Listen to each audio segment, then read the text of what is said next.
Ich war kein Football-Cast, we're here to light the fire. Spitting facts and stats, you know we never tire. Bringing the heat up, that passion won't retire.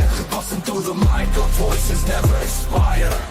We ignite the spirit, never fading out. Light the torch, USC fans rise up high. On this podcast, we aim for the sky. Knowledge and entertainment never lie. Together we stand, let the truth amplify.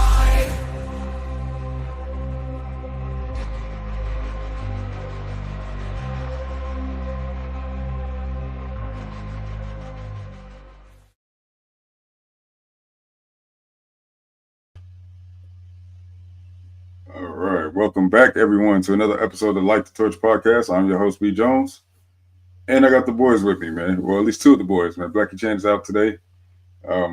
He has a family event to go to, but today we got a little something different for you. You know, today we'll be watching a game that's been much talked about this past week, with Josh Pate running his mouth about why he hates SC as if it was a valid reason. And this game came to mention, man. You know, he said this is a game that pretty much sparked it for him. We know that this is a game that sparked off the Pete Carrol era of dominance, man. So, you know, very historic game for us. We're definitely going to get into that. But before we get into that, we got some news. Some big-time news. Some great news, man. We have our GM. And this is not some Joe Schmo GM. This is a very good hire, and it's always a good thing when you can cripple a rival to do it, right? And that's been kind of the theme for us, right? We need a D coordinator, and what do? Hey, little brother, let me get that. You don't need that. Come on over here, Lynn. Yeah. Guys, you by the way. Yeah, we need a GM. What do? Oh, yeah.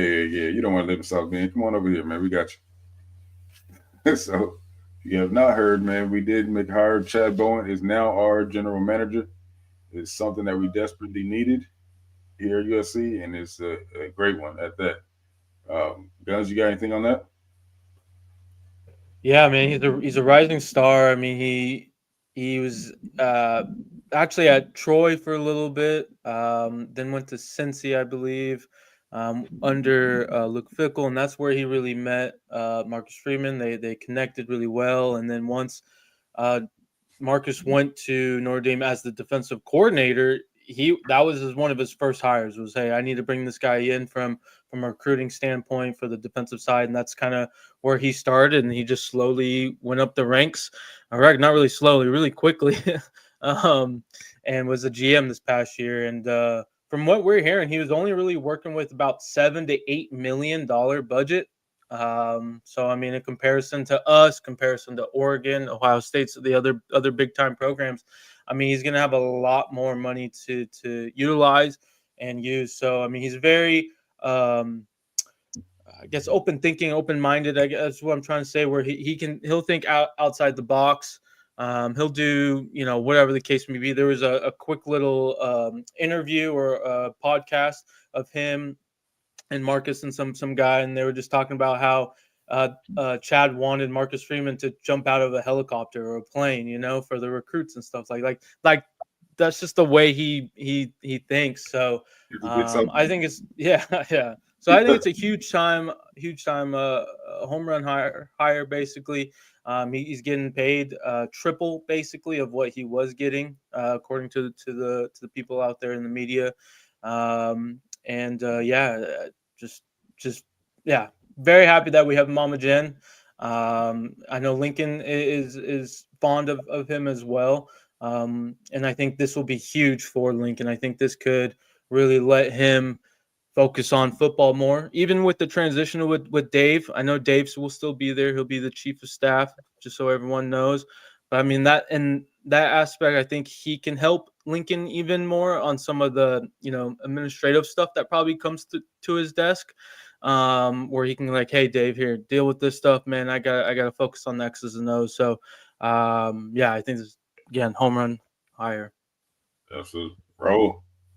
I mean, prior to the hire, I didn't know much about the guy. So just being transparent here.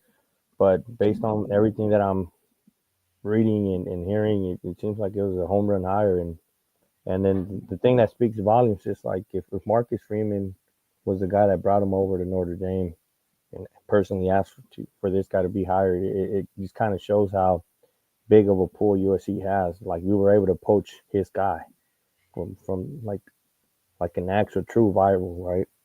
So I'm excited about the hire. Everybody seems to be really great about it, and like I said, everything that I've seen seems like it's a home run hire. The guy's younger than I am, so congrats, my guy. You're doing good things. Right. So, and then he'll be able to connect with all these young recruits, right? So, from what I'm hearing is that he's a great recruiter, a relentless recruiter, and we definitely need that, man. We've been missing that prior to the defensive staff coming on board. So I'm excited because I personally think we got the best staff all around, like from head coaching to administrators and the recruiting, from like Annie Hansen and just playing. If we can just get our NIL like being remotely close to Ohio State and Oregon, it's completely over. Especially because we're in LA, so it's just exciting, man. Couldn't be happier. Right. Who else is in LA, bro? The Lakers? What you talking about?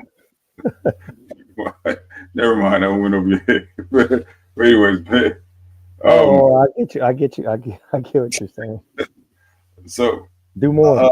what you Is that say? what you're talking about? Do more? Is that what you're talking about? There you go. There you go. But Guns was mentioning to us that he's actually one of the youngest GMs in college football, right? If I'm not mistaken. Yeah, he's 30 years old. So yeah, very young and just it's been quickly, Why don't you let going everyone up the ladder. know who his father is, Guns? Say again? So why don't you let everyone know who his father is? Yeah, his father, Jim Bowden, he was actually the youngest GM in Major League Baseball history as well. Now he's just the insider for baseball, but it's he can definitely lean on him for some advice on certain things, and whatever he has to deal with agents and negotiations. But yeah, it's just pretty cool how both the dad and the son are the youngest GMs in their respective sports. Absolutely. All And I'm right. gonna say this. It wasn't just because of the money, because obviously the cost of living in LA is a lot higher than South Bend or wherever Notre Dame's at. So yeah, on paper it shows it's 3 times more, but in reality it's probably a lot closer. So he made the switch because he knows who's a better school. I just Definitely. And throw I that know out there. from a housing perspective, I know that is essentially like separate from the actual pay. Like we always, from my understanding, give the house, I forgot the actual term, but basically they give them money outside of the salary for their housing and stuff like that. So um, Mama Jen and USC really gets creative on their offers and whatnot. Hey, Mama Jen, you want to throw an offer to Light the Torch podcast? We're ready to listen. We all live in one house. Okay. We do have a little bit of recruiting news if you guys want to get to that. So now we'll be going into recruiting with Guns. Yeah, Go so real quick, speaking again regarding our new GM Chad Bowden, there's already some smoke on a current Notre Dame commit, 26 kid, Chaston Smith, out of Tennessee, corner, about 5'11", 6 foot. Sounds like they were really close. So there's some smoke on that already, where potentially he'll flip in the near future. We'll see what transpires with that. Another cornerback, he is actually will be visiting this weekend. Elbert Hill, pretty much the top corner in the country right now, out of Ohio, Big Ten country, and so it'll be his first visit, and we'll see what kind of transpires from then. This will be good, if he likes it. I'm sure possibly there'll be an official visit set up later, in June or whatnot. But just having him come out is big. There's probably going to be a few other people and recruits coming out this weekend, but the big junior day weekend will be next Saturday, the 1st of February. We don't have a full list yet of right now. I do know that from my understanding, Xavier Griffin out of Georgia, our current commit for USC, he will be there along with probably some more Georgia kids and maybe some other Southeast kids, maybe from like North Carolina, just assumption there. But I know Xavier will be there. And again, we'll probably, as we get closer, we'll have a bigger list. But yeah, it's starting to heat up. Can't wait for spring portal. I mean, going back again to Chad Bowden, I mean, there was 3 offensive linemen that hit the portal before he moved over. One of them did commit to Tennessee. I'm sure that will stick. We'll see if those other 2 want to maybe follow their GM. We'll see. That'd be great, kind of a package deal. But hopefully we could hear more on those kids in the future. Hey, one more thing. KVA, Madden. It's never late to come home, man. That's all I'm saying. Never too late. I agree. KVA's mom was very vocal today after this news, saying, basically they don't follow coaches or people. They feel right at home. Hey, totally understandable, and I hope all the best for him and his family. So, but hey, if the opportunity opens, come on over. Hey, all I'm gonna say is this: people do move houses too. There's always another home out there. So I'm just saying, don't shut it down. But I respect it if you guys stay there. But one more thing I want to say before we start the game here. Shout out to my Raiders, man. Pete Carrol. Yeah, you did not mention that. Sorry. Yeah, go ahead. He's gonna change things around. We're back with Pete Carrol, hopefully. And you never know. Sam Darnold might be our starting quarterback. Yeah, he's out there. He's available. So, Absolutely. All right. Anybody else got thoughts on Pete Carrol and the Raiders hire? Or anything else for that matter? Excellent hire, man. A+. Somebody's got thoughts. Yeah, I mean, oh wow. Dang, Joey. Joey, you got to come at me like that, man. Guess what? But I'll say I think it's a great hire. Obviously, it's going to come down to his coordinators, in my opinion, and just his overall staff. But I mean, at the end of the day, man, players want to play for Pete. Whatever you could say, he's 73 or whatever his age is, so on and so forth. I mean, the guy has so much energy. He's a young 73. Okay, perfect. And if you guys were curious, he still will, from my understanding, be teaching his class that he did start recently. So that'll be good just to, from my understanding, you can kind of come in once a week, do your class and you should be good. So there's not going to be no, issues there from what I'm hearing. And then shout out Football Fury for letting us use the game stream. Fair use. It's a reaction video, by the way. So, with that being said, man, August 30th, 2003, meaning that this was a season opener for us. And there was a whole lot of trash talk prior to this game, man. As you guys know, similar to any time we open up with an SEC team, same usual trash talk. Cali people are soft, and this is that and that. You heard Jaywalk talk about it just yesterday, right? I believe Jay went live yesterday. Yeah, you'll see Jay and Jaywalk. They went live yesterday, and Jaywalk spoke about it a little bit. I mean, it was just all kind of chaos prior to the game, man. People throwing all kind of stuff on our players, man. Things I don't even want to say. It was a whole mess, man. Didn't get the best treatment out there. Let's just put it like that. So, about that in, man, we took it out on them on the field, man, and this is what you're going to see right now, man. So, without further ado, man, let's get to it. This weekend. Nowhere are expectations higher than on the plains of Auburn, Alabama. The Tiger football team has a glorious history. 1 national title, 5 SEC crowns, Heisman winners Pat Sullivan, and the incomparable Bo Jackson. After struggling in the late 90s, Tommy Tuberville came and steadied the Tigers and has this team poised on the precipice of greatness.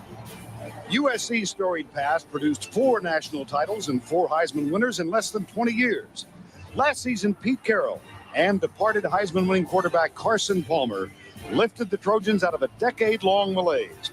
Now, the Trojan Renaissance appears complete, and they remain legitimate national title contenders.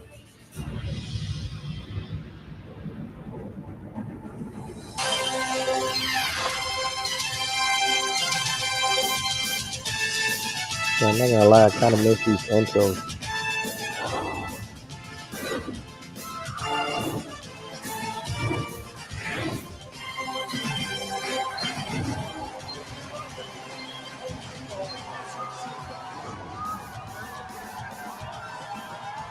Welcome to the Home Depot SEC on CBS. Moments ago, the Tiger walk. It allows the faithful of Auburn University one last chance to urge the players on. The men of Troy will not march into the fray unescorted. Members of the band are here, as well as members of the student body. And a flyby, 3 of the pilots of the 4 Harrier jets, graduates of Auburn University. It's the Home Depot SEC on CBS, a couple of top-ranked teams, the Trojans of USC against the Tigers of Auburn. Good afternoon, everybody. Vern Lundquist along with Todd Blackledge and Jill Arrington. We welcome you to our first game of the season. On a normal afternoon in the fall in Auburn, Alabama, this place becomes one of the truly special pieces of real estate in the national sports landscape. It becomes an ocean of orange, and the 90,000 fans who are here make this a vibrant and pulsating experience. That's on a normal afternoon.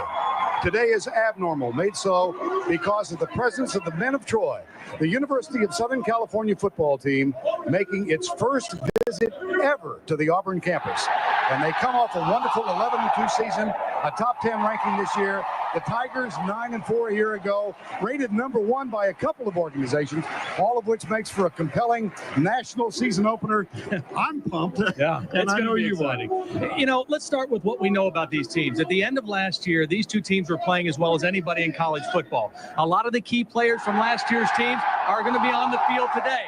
But what we don't know about these teams, we don't know about their chemistry. Every team develops a new personality. That gets forged in the month of August. We'll know a lot more about these teams in 3 hours than we do right now. Well, let's talk specifics, Todd. Whom do you expect to stand out today for either team? Well, let's start with Auburn. They love to run the football. For them to have success today, that's got to be part of their formula. And they've got to have big games from a pair of junior tailbacks who are outstanding players. Carnell Williams and Ronnie Brown combined for nearly 1,800 yards last year. Now, Carnell, he's got a little more flash, a little more dash, but a difficult guy to tackle for one guy. Then you can go to Ronnie Brown, who came in and played marvelously when Carnell was hurt. He's about 20 pounds heavier, a little bigger, maybe a little better straight ahead speed. The beauty for Auburn is they're both healthy now, and they can rotate them, and they can have them both fresh in the fourth quarter. That's bad news for any defense. Now, what about Southern California?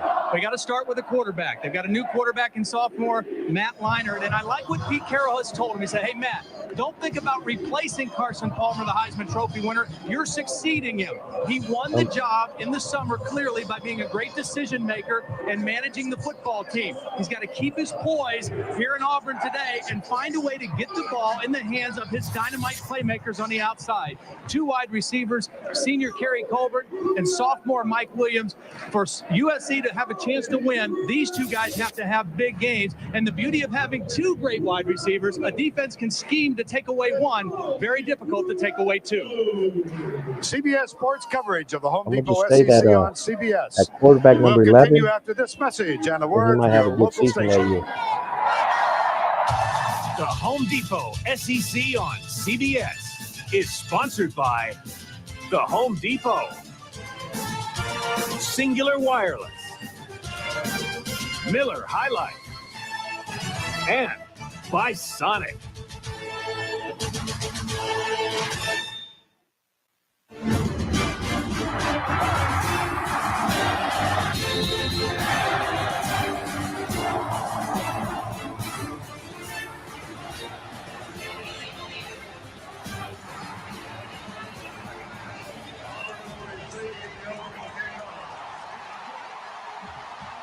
That was a year ago.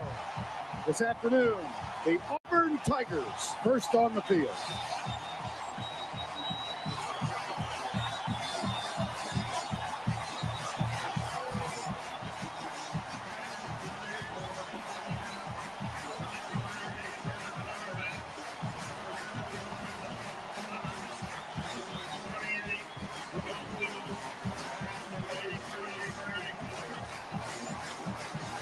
And right behind them, making their first visit ever to Auburn, Alabama, the Trojans of Southern California.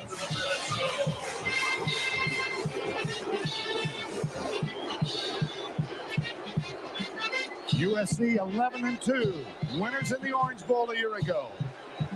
Auburn 9-4, ranked number 6 in the country. The kickoff coming next.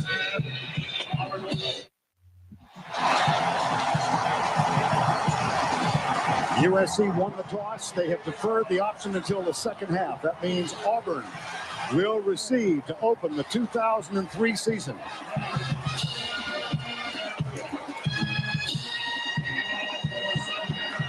Tommy Tuberville, the head coach of the Auburn Tigers. Pete Carrol, the head coach of the USC Trojans. It is a typically muggy late August afternoon. Temperature of 88 degrees. The humidity at 70%. The forecast for the remainder of the afternoon, partly cloudy. And so much of the conversation, Todd, has involved USC's ability to handle the heat and humidity here. Yeah, and the first half will be much more critical than the second half. It'll cool down here as we get into the second half of this football game, but first half will be very important. Ryan Killeen will kick off. You saw the stats a year ago. This is Carnell Cadillac Williams. He is joined back deep by number 22, Trey Smith. Williams, off of a broken fibula, suffered mid-season a year ago.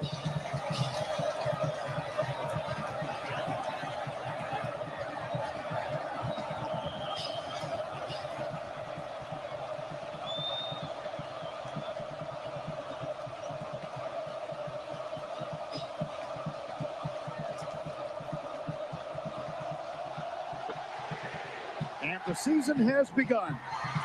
Trey Smith at the 2. Hands right, cut down as he reaches the 19-yard line. Might have gotten to the 20. And let's check in with the third member of our commentary team. Here's Jill Harrington. But with USC coming into unfamiliar territory,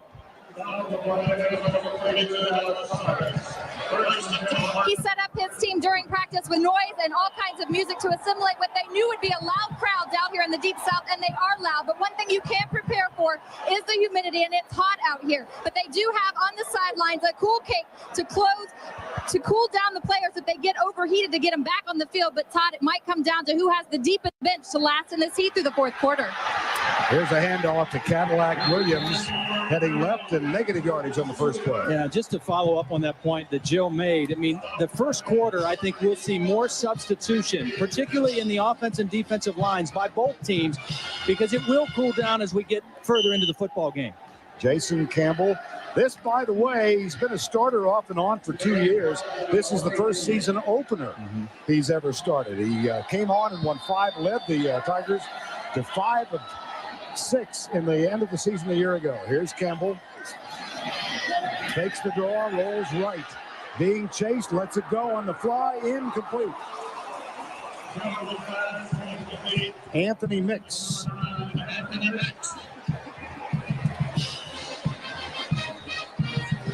Well, we talked about the cool cape. Yeah, we've seen a lot of different devices. You know, this one, I've never seen this one. You actually put the cape on and air condition everything at once. You know, you see the cool zones and the fans, but that's a little different deal. Well, Jill, if that thing starts working, send a couple up here. 3rd and 12 at the 18. And this is not the situation Auburn hopes to be in a consistent way in this football game. This is not their strength. 3 wideouts, 2 to the right. Campbell, straight drop back, gets protection. Now has to scamper to his right, in and out, intercepted. Picked off by the freshman Darnell Bing. Number 20 makes the first big play of his career The ball tipped, and Darnell Bing with the pick. Well, again, 3rd and 12 is not the situation that Auburn wants to be in. It is a run-oriented football team. And watch the pressure that USC is going to get with their front four. They just rushed 4, and they forced Campbell out of the pocket. And then this is dangerous, throwing back across his body, and the ball was actually tipped by Kevin Arbette. And then Bing comes up with the interception. Matt Leinart starting his first game. He's a redshirt sophomore.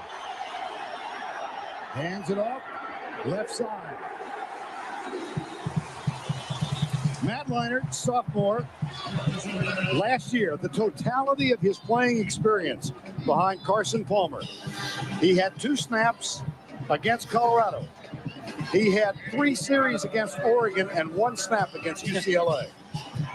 But he won the job clearly in a very stiff competition. He won it by making good decisions, and Pete Carrol could not be happier to put him in this situation, this kind of field position right away.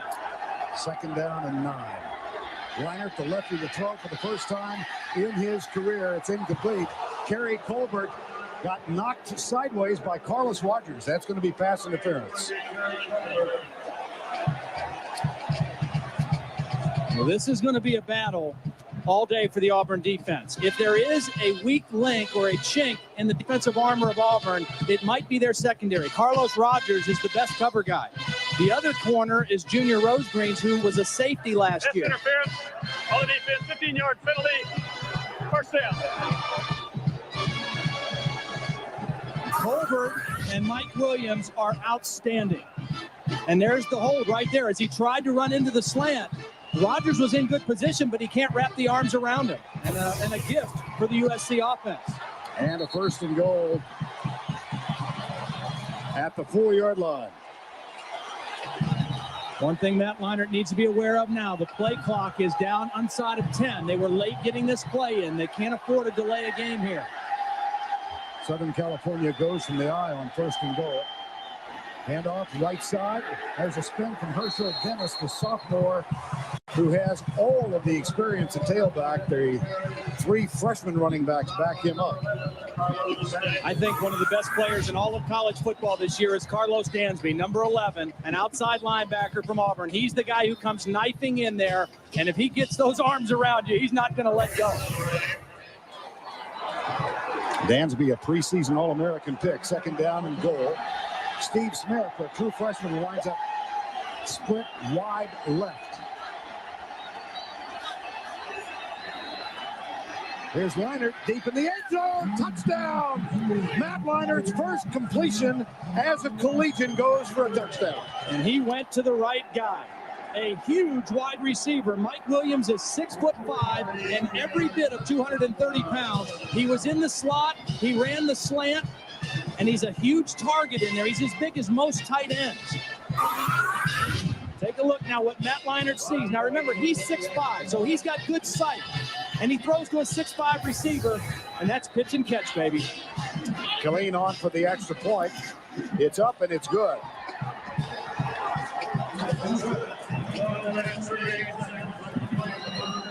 What a way to start for a new quarterback. 1 for 1, and his team's on top.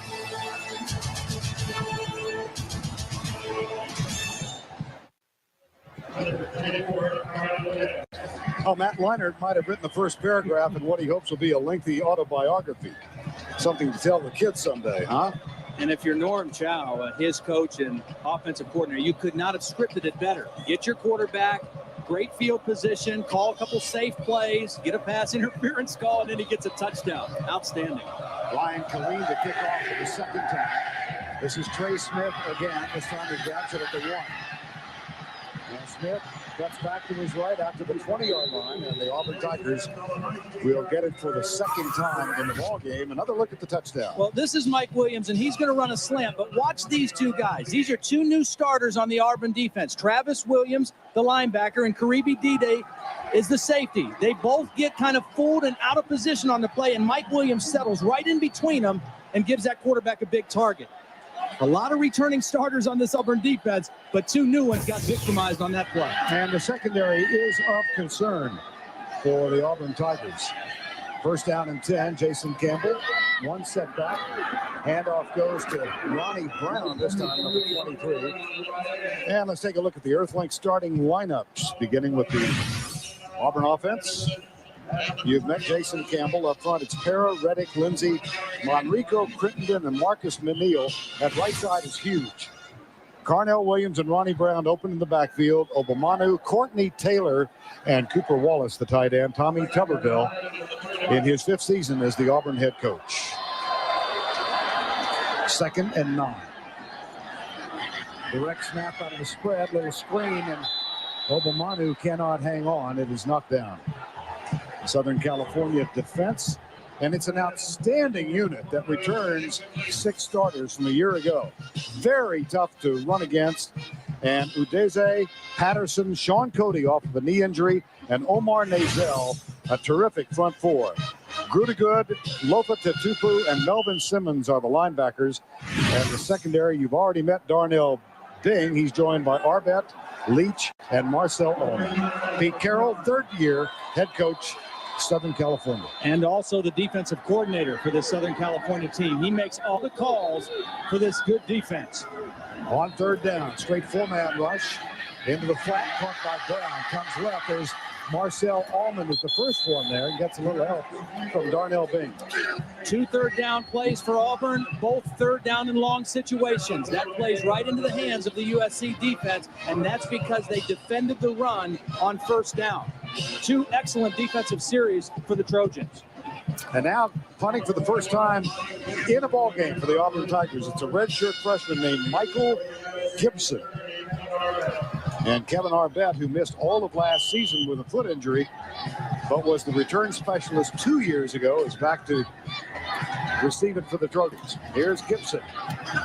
Gets it away, not terribly deep. It will bounce at the 46. Arbet out-nailed by Dansby. Oh, my. There is a flag down on the field, but that flag didn't go down nearly as hard as Kevin Arbet did.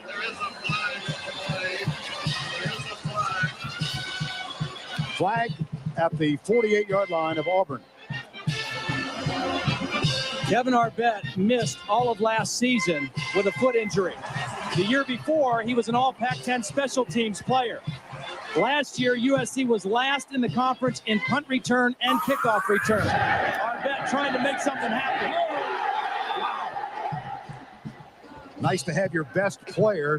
After the play was over, personal foul against the receiving team, 15-yard penalty, 1st down. And so the ball is marked back inside the 26-yard line.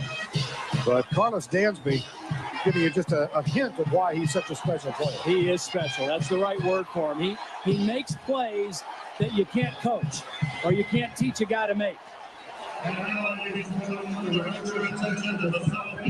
Well, a pretty decent special teams play by Dansby. Time has been called.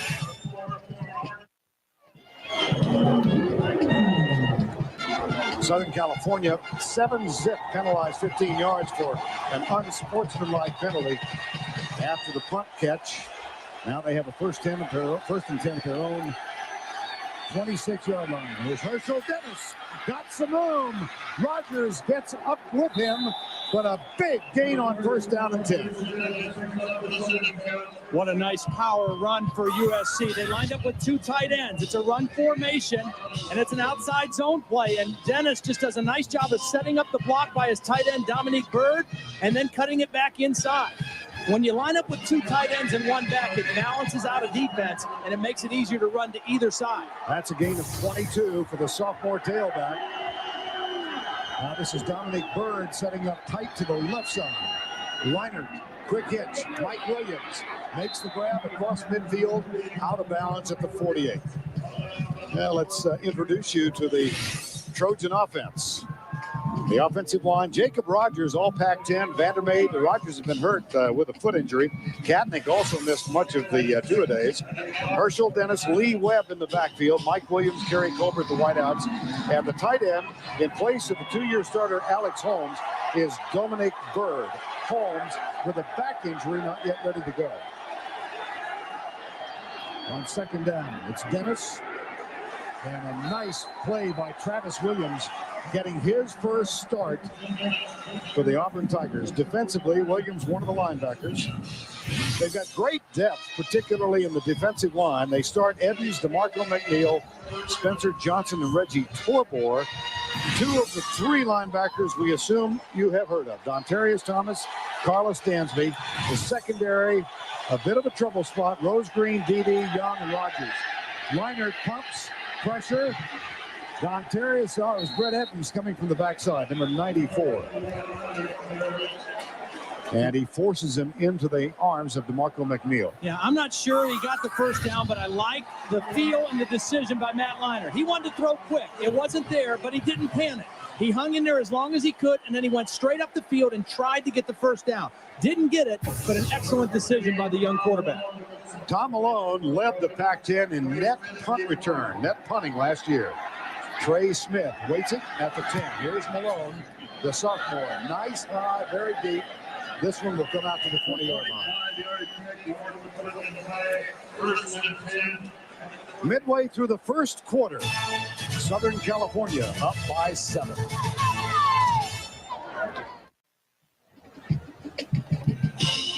Auburn Southern Cal, the season opener, CBS Sportsline, your home for college football.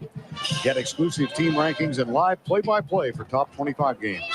Go check out what you're missing at cbssportsline.com or on America Online. Enter keyword CBS Sportsline.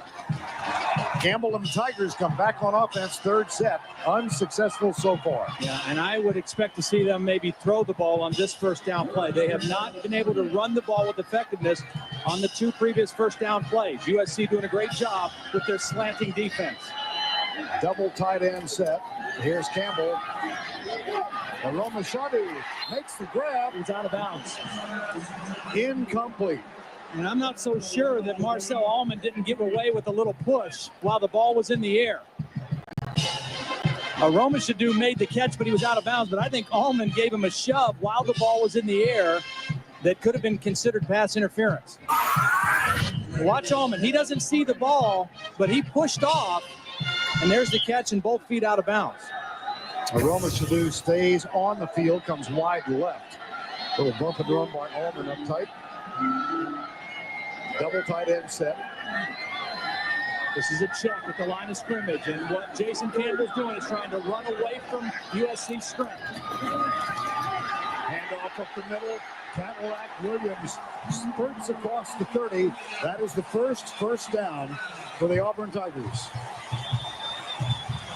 Well, it starts with Jason Campbell recognizing where the extra defender is. Run away from that, and then watch the vision and the cut by Carnell Williams. Excellent job. Udeze was there to make the tackle, but Carnell Williams, almost impossible for one guy to bring down. Very shifty runner. Missed the last 6 games last year with a fractured leg.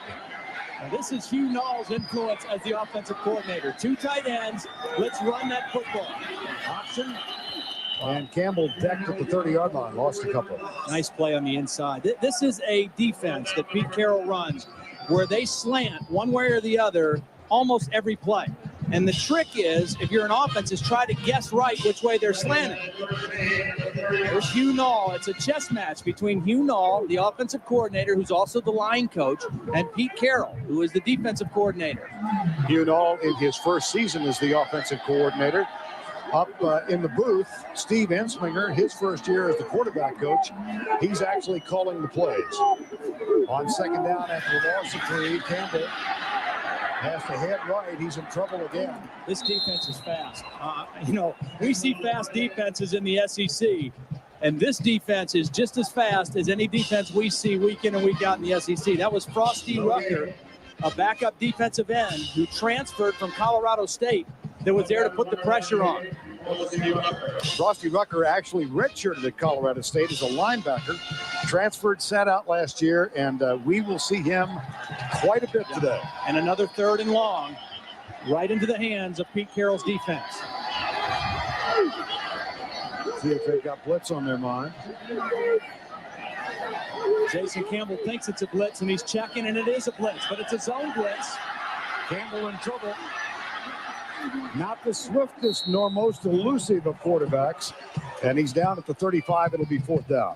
Good defense by USC. I mean, they called a blitz, but it's not an all-out blitz with man-to-man coverage. It's a blitz with a zone defense behind it. But they still are able to overload this side. But watch, this lineman drops out and they're playing zone here. So there is pressure, but it's not all-out sell the farm pressure. But it still confuses the Auburn offensive line, and they've got to punt the ball again. Jeremy Wells is the deep snapper. Michael Gibson to punt for the second time, but prior to the snap, we've got a motion penalty, and that will cost Auburn 5. You know, one thing that I'm seeing right now, when we talk to some of the USC people and defensive people, they were taking it as a personal mano-a-mano physical challenge to stop the run. They were great last year. Movement by the offensive backfield. 5 yards. Still first down.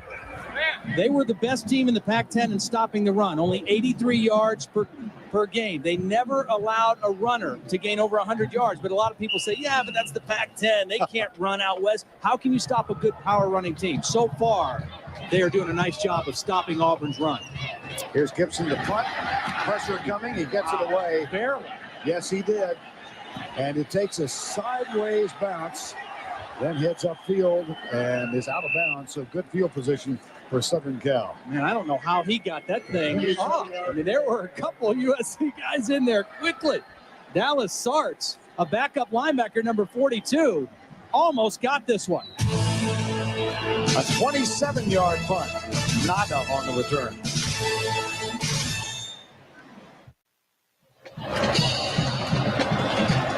Still raining in New York City. Andre Agassi won the first set and is down. Love won in the second to Feldnikov. Whatever happens, we'll be there all day tomorrow. CBS coverage of the U.S. Open Championships. 1st and 10. Leinert with a touchdown pass. This is Smith going in motion. Flag is down. Leinert fires it out to Williams, who cannot hang on, and he was open. Let him just a little bit too much. Yeah, I think they're going to get Smith for turning upfield a little too soon. Again, he's a true freshman, has had an outstanding summer camp for USC, but that time a little anxious, I think, in turning upfield. Now let's check in once again with Jill Arrington. Well, time for an update on the weather conditions out here. If you look at the field, you can see, luckily, Auburn is completely in the shade on their sideline. USC completely in the sun. But the good news is USC's got that cool cape working. Just on that last defensive series, Jacob Rogers, their left tackle, was under there keeping cool. It keeps you at 50 degrees, so he's fresh to get back on the field. He's out there now ready to go. We could use about 6 up here. About 6 of them. Jacob Rogers missed most of summer camp. Declined the penalty. And here is Reggie Bush, the freshman running back, one of 3 freshman running backs. And Reggie Bush, after the penalty was declined, goes over the left side. Jacob Rogers is an all-conference performer, the left tackle, and he practiced the first 2 days of two-a-days, and then he had kind of a funny injury. He had a tendon injury in his left heel, and he could go straight ahead, but he was having trouble with pass set. And he sat out all the way up until this past Sunday, was the first day back. Fortunately for USC, he's a veteran guy who was able to pick it up quickly. 3rd and 5. Quick setup, pass complete to the tight end, Dominic Byrd, and he's now equaled the number of catches he had all of last season. And great protection right now for this USC offensive line. I mentioned that Jacob Rogers just started practice on Sunday. Actually, last Sunday was the first day that the whole starting unit practiced together because the center, Norm Katnick, had been banged up. Lenny Vandermeid had a little injury in camp, so Sunday was the first day that this starting offensive unit was at full strength. Colbert goes left side, double tight end set now on 1st down. Draw play, Bush breaks the first contact and picks up a couple. Reggie Bush, really a sensation in two-a-days this fall. I think he's the real deal. I mean, they've got 3 outstanding-looking freshmen, and this guy is the flashiest. I mean, of all the good backs that we'll see on the field today, this guy's probably the fastest. I mean, he was a great sprinter in high school, and he has the ability to take it to the end zone every time he touches it. The other 2 freshmen for USC, Lendale White and Chauncey Washington, are more pounding-type running backs. This guy is flashy. 2nd down, 7. The only setback is Bush. Here comes the blitz. Leinert pumps once, Looks deep, left side. There's Williams. And it's just about impossible. He is so big.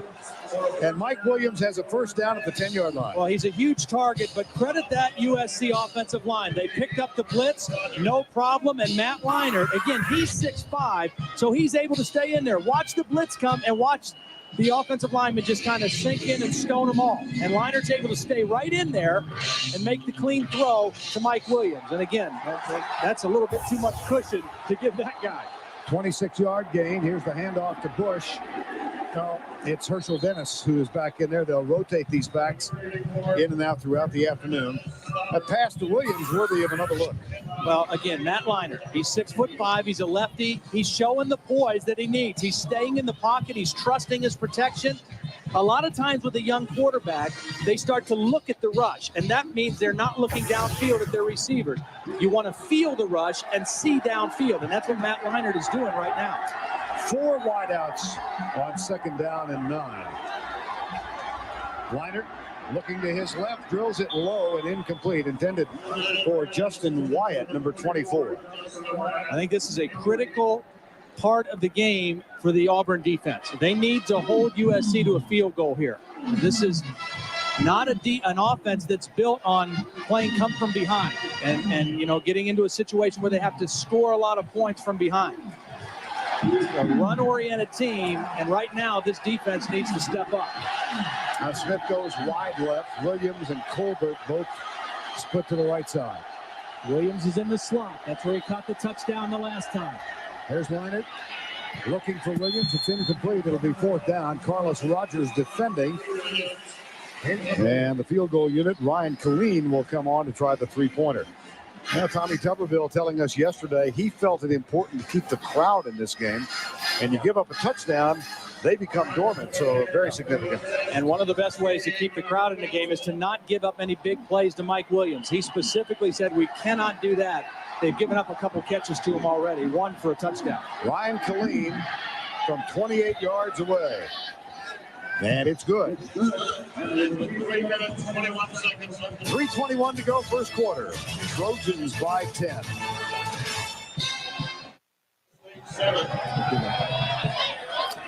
Better than 86,000 on hand at Jordan-Hare Stadium. Tommy Tuberville telling us in our conversation in his office yesterday that this was the most anticipated game in maybe 30 years here. He thought even more so than when Alabama played here for the first time in 1989. Well, they've not had much to cheer about thus far. Here's Killeen to kick off. It's 10-0 Southern California. Short kick. Smith again. Spilled at the 28-yard line. Next Sunday, the NFL on CBS kicks off our Super Bowl season. Here's the lineup for you. 1 o'clock, San Diego, Kansas City, New England at Buffalo. It's a busy day. Miami, Cleveland, Pittsburgh, Carolina, and Cincinnati all at home. And, of course, our coverage all begins with Jim, Van, Deion Sanders, and Boomer Esiason next Sunday at noon. The NFL on CBS. Average starting field position. Difference of 30 yards. Yeah, and this is the best for Auburn right here. See what they can make of it. There's the handoff. Boy, the running game has been non-existent. Mike Patterson, the defensive tackle, got the penetration. Nowhere to go for Carnell Williams. And right now, again, they're guessing right. Pete Carrol is doing a nice job of guessing right on where Auburn wants to run the football. Again, let's get back to this run defense. Last year, they played against some good runners. Chris Brown of Colorado, Darren Sproles of Kansas State, Ontario Smith of Oregon, and they shut them all down. And here's a play fake. Campbell wants to go deep, steps up, goes short instead. And it's caught by Courtney Taylor, who has been the most outstanding wide receiver in 2-a-days, and that gives Auburn its second first down of the ball game. And a good confidence play for Jason Campbell because he hung in there. He hasn't had much success so far, but he hung in there, and he found his favorite receiver right now, and that's Courtney Taylor. Plus, you get Courtney Taylor, who you expect to be a big-time player for you this year. You get him involved in the football game. Courtney Taylor, a former high school quarterback, redshirted a year ago. And the Auburn defensive back said, you got to get him on the field. We can't stop him during practices. First and 10, handoff. They try to sweep to the left side. Carnell Williams fights for yardage. That should have been, for an average back, about a 3-yard loss because Sean Cody shot right in there and had both hands on Carnell Williams. Watch the effort, the strength of Carnell Williams. Should have been a 2-yard loss. Instead, it's a heck of a run for Carnell Williams. That didn't look like a Cadillac. That looked more like an SUV right there. Second down and 4. 10-0 Southern California. That becomes a power I formation. Williams has some room. He's jolted, but he's got a first down at the 46-yard line. Yeah, they lined up in a little different type of a set, and then they went on a quick count. This was a good job by Hugh Null. Line up in more of a power set. You got this extra tight end in there. It's kind of a short yardage formation, and then go on the quick count. And they kind of outnumbered and outflanked the USC defense that time. Brandon Johnson, the fullback, did a great job of leading it up in there. Brandon Johnson, number 45, a very vital part of this offensive set. Now double tight ends. 1 running back, 2 wide receivers. Again, Jason Campbell is checking probably to a run away from the strength. And Williams stopped, essentially no gain on the play.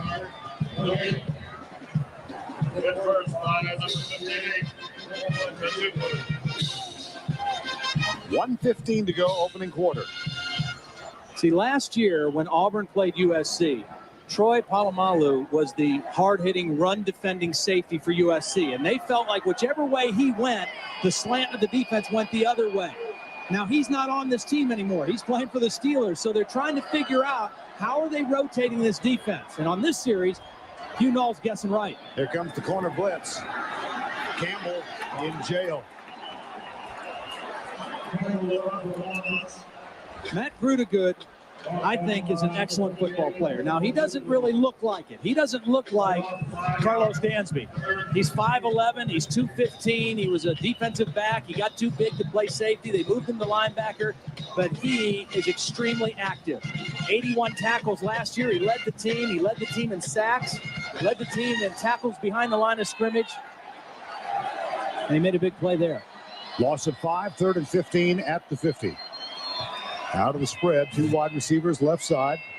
Screen pass, right side. Carnell Williams That's going to be a adds a fumble if he is ruled They're of calling it possession. incomplete. The umpire is calling it incomplete. Larry Leatherwood.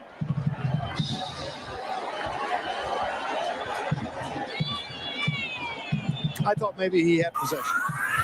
Again, we see the speed of the USC defense. Closing on this, Will Poole, a redshirt senior, knocked that ball loose. I still think he had possession. I think you're right. I think Auburn caught a break. Cody Bliss, another freshman punter. He's a high school graduate last spring. He's on the punt now after Gibson almost got that last one blocked. Yeah, Tommy said this guy's probably better, and he may be in there quickly. Cody Bliss averaged 46.9 last year at the Brentwood Academy. And I'll bet you after that effort, he's going to be the punter the next time they have to give up the ball. Cody Bliss, Brentwood, Tennessee. That's the end of the first quarter. Our score, 10-0 USC. We'll return to Jordan Hare right after this message and this word from your local station.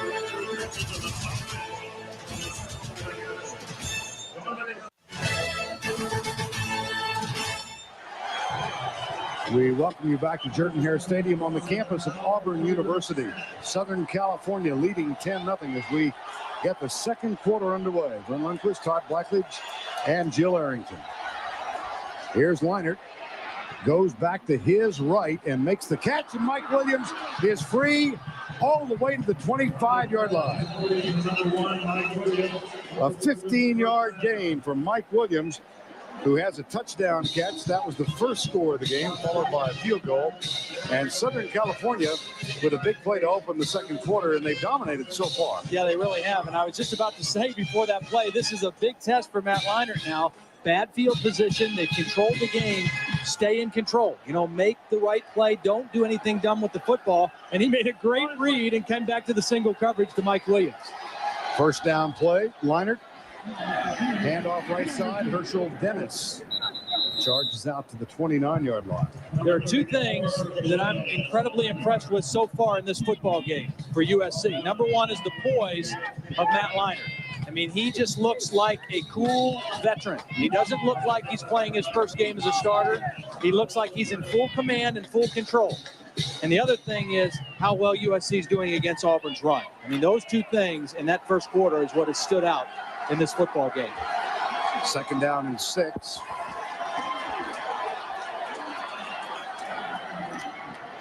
With a quick setup again. Boy, he does look sharp. There's Williams. And a poor effort at tackling. And Mike Williams with another catch. Well, he replaces a Heisman Trophy winner, Carson Palmer. And Matt Leinart talked about that. I'm trying to block out everything. I'm just trying to play smart and know what I got to do, play by play. I can't, think about the crowd or think about what they're doing. I just got to focus in on what my job is and leading my team. And, that's what I plan on doing. Now, I don't know if it's just a California thing, but these guys are so cool. I mean, quarterback from California, stuff just doesn't bug him. He's not bugged by this. Nah. Screen pass. Caught behind the line by Reggie Bush, and DeMarco McNeil was right there. Yeah, well, DeMarco McNeil is a veteran guy. He's a senior.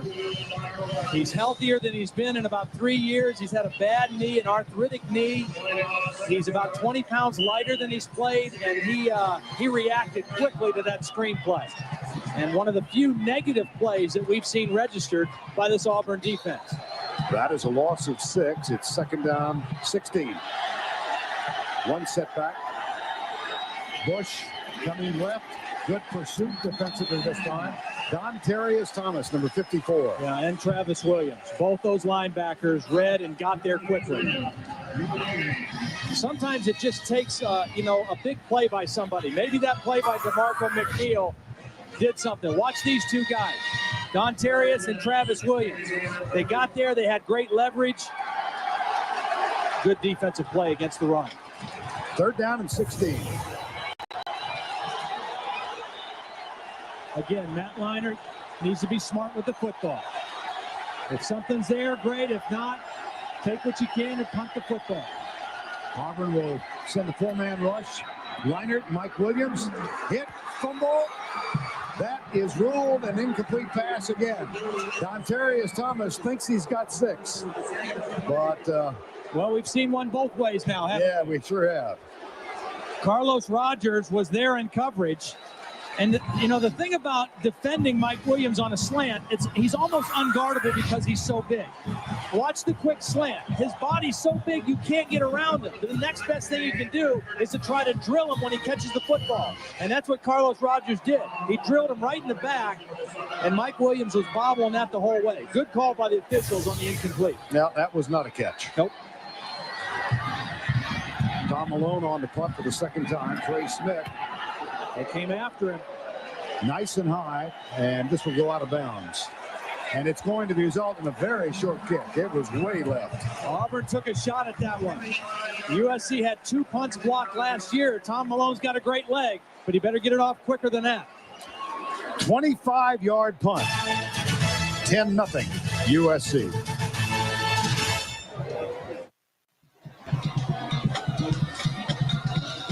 And even a dozen minutes to go before the halftime break. Auburn with its best field position of the game now to open the drive. They start at their own 40-yard line. But they have not been able to do what they do best, and that's run the football. Only 21 yards on 11 carries. Ronnie Brown is the tailback now with Brandon Johnson, his fullback. And again, Jason Campbell changing the play. Just does get it off. Campbell goes deep left side. Little hitch and go. Time now for the SEC moment presented by Sonic. And for more, let's go down to Jill Arrington. Vern, the 1987 Citrus Bowl was the first meeting between USC and Auburn. Auburn's offense was led by All-American running back Brent Fullwood, who rushed for 152 yards and a touchdown. But that Tigers defense held Trojan quarterback Rodney Pete to only 113 yards while throwing 4 interceptions.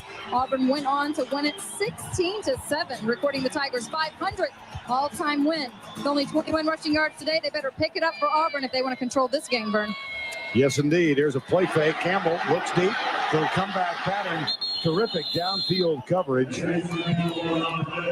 Kevin Arbett really had a fine job of covering the intended receiver. Well, it's excellent coverage because Frosty Rucker, who's the end, he has no idea. Watch number 90. He still thinks the running back has the ball. He's chasing the play, and he's got to be out there to contain the quarterback. But because the coverage was so good downfield, it didn't turn out to be a big play, and it brings up another long third down situation. 3rd and 8. And time has been called. 11 minutes, 47 seconds to go. Tommy Tuberville's team struggling thus far. They trail by 10.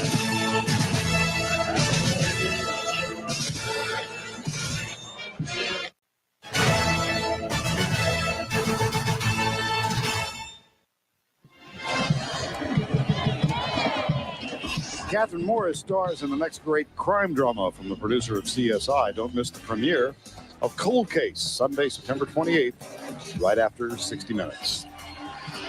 3rd and long again. She's short. Not a very tall lady. 3rd down 8. Auburn yet to convert a 3rd down. Their average need has been 11 yards. Here comes the blitz. Campbell steps up, fires it, man open. It's Courtney Taylor. They've got a 1st down on a 3rd down conversion for the first time this afternoon. And a nice job by that Auburn offensive line. It was a blitz, but it was a zone blitz. And this time there was no confusion. They picked it up, and Jason Campbell was able to hang right in the pocket and make the throw to Courtney Taylor. This play took a while to develop. There's the blitz coming, but it's a zone defense, and here's Courtney Taylor. Just finds the hook area. And a big 1st down conversion for the Auburn offense. That's a gain of 15 and a 1st down at the USC 43-yard line. Ronnie Brown goes left, tries to use a block of Brandon Johnson, but he couldn't get far enough upfield. Nice play by Sean Cody. I mean, this is a guy who is so excited to be back on the field for USC. Injured his knee midway through last year. Watch him knife in there. Number 85, he beats the block of Monrico Crittenden, number 84, and doesn't let go of Ronnie Brown until help comes. Sean Cody, who grew up a Notre Dame fan, his dad, a big Fighting Irish fan, he said he didn't make his decision between the two schools until the night before letter of intent signing. Here's Campbell. Throws it. It's caught by Taylor at the 40-yard line. He pays a price. Boy, Melvin Simmons just drilled it.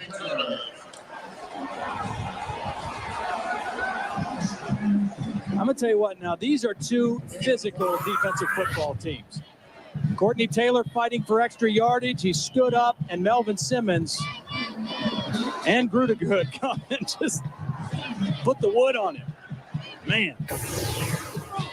Melvin Simmons, one of 2 captains, a one-time participant in the program at Washington State before transferring to Southern Cal. 3rd and long again. Here's Campbell. Watch out. Lets it go. Got a man open. And he drops the ball. Van Obamanu had a 1st down plus. Just about every 3rd down play, USC is zone blitzing.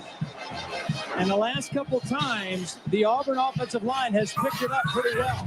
Jason Campbell stepped up in the pocket, and you can't throw it much better than this. Obamanu's got to make that catch.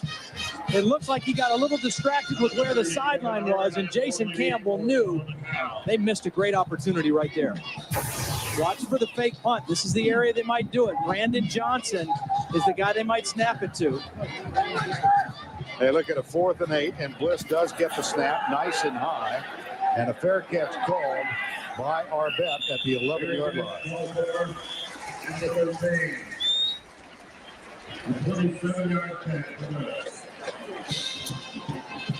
9:45 to go first half. Pete Carroll's USC Trojans lead by 10.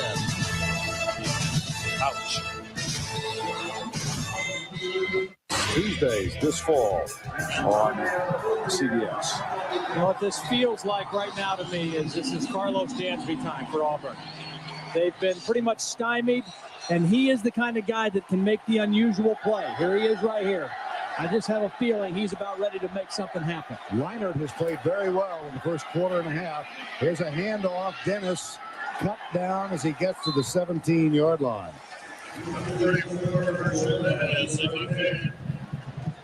Carlos Rogers with a fine tackle on Herschel Dennis. You're not kidding, because Dennis had some room. If he gets away from Carlos Rogers, he's got a lot of open territory. That is an excellent open field tackle by Carlos Rogers on Herschel Dennis. Leinart 7 of 11, 69 yards. He's found Mike Williams 5 times. And he's calling signals now on 2nd down and 5.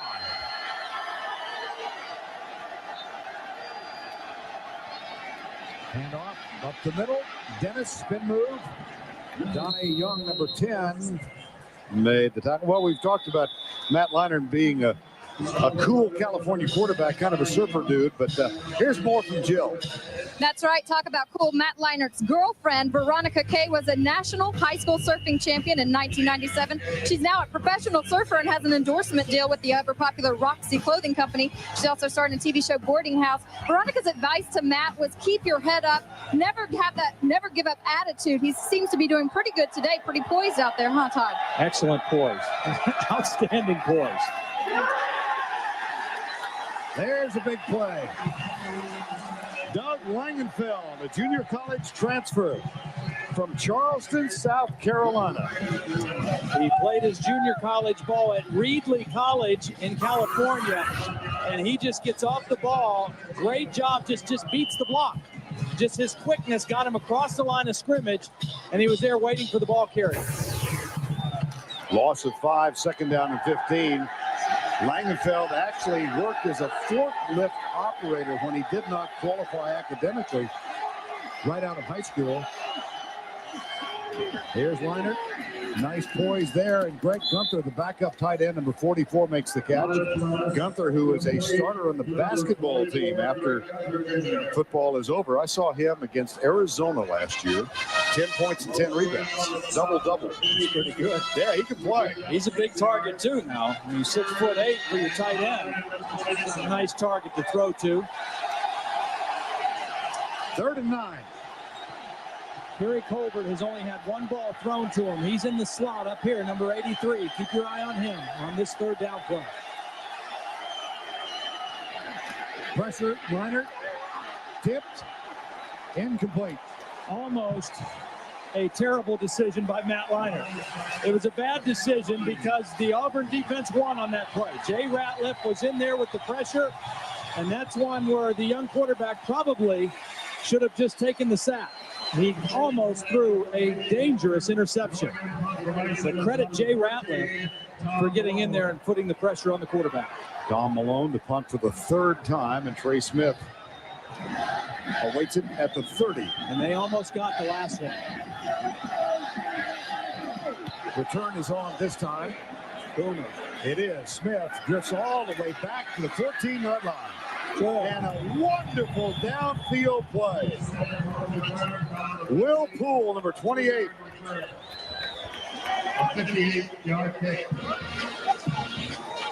Special teams highlight for the USC Trojans.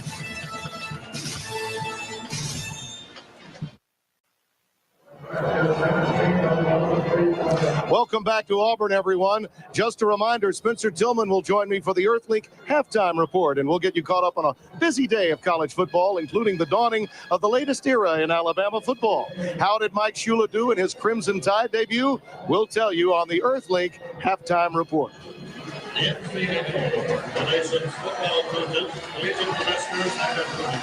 All right, Tim, thank you.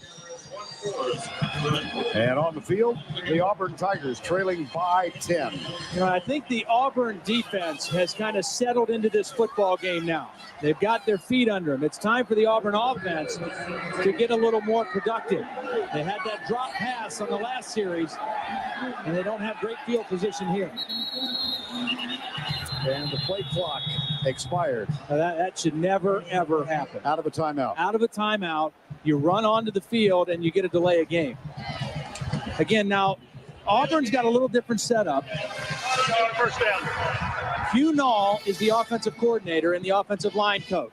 Steve Ensminger is the quarterback coach who's up in the booth. Here's the play clock down here. Steve Ensminger is calling the plays. They're signaling it in through the running back coach, Eddie Grand. There's Steve Ensminger. So a little bit of different chain of a command than you see with other teams. Here comes the blitz, the handoff, Ronnie Brown. Around the right side, a flag is down, and this one looks like it's going to go further to the north. It'll go against Auburn. You know, one of the things that I think Pete Carrol and his extensive NFL background has done for him. In the NFL, I think coaches do a great job of adjusting on the fly. When they see a team do something offensively, they make a quick adjustment to it. Oh, face mask on USC will give Auburn some breathing room here, but you know, I look at what they're doing in this first half. Last year in this ball game, they gave up 246 yards of offense to Auburn. During the run play, personal foul, face mask against the defense. 15-yard penalty, first down. Now this one comes all the way out to the 32-yard line, and Pete Carrol trying to get some information as to whom they called it on. It wasn't on the tackle, the ball carrier. It was away from the play somewhere involving another Trojan defender.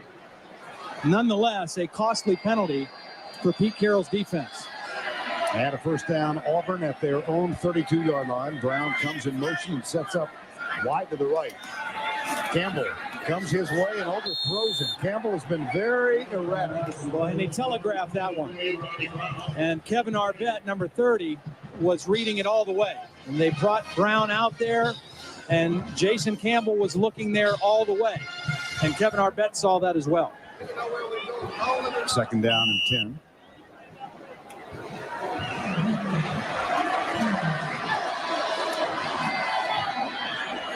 Silas Daniels, the lone receiver, wide left now, top of the screen. Draw play. Contact made behind the line. And let's take another look at that face mask. Yeah, it happened inside. Watch Mike Patterson grab the face mask of the center, Danny Lindsay. It's away from the play, but the umpire is staring right in there. And there it is right there, the tug on the helmet, the face mask of Danny Lindsay. And 15 yards for Auburn, but yet another 3rd and long for the Auburn Tigers. Now 3rd and 9 at the 33. Spread formation. Campbell steps up, nobody open, he'll have to run. Gets a great block from Ronnie Brown, but he is short of the first down at the 41-yard line. We have seen a couple big hits by Will Poole. I think we're going to have a 4th down situation. That was a good decision by Jason Campbell to run. He didn't see anything.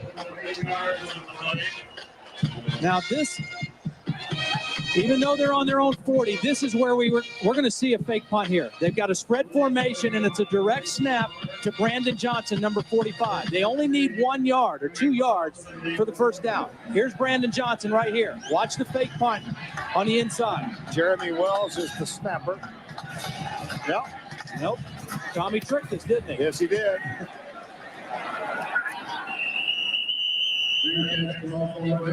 So the punt, 40 yards, nothing on the return.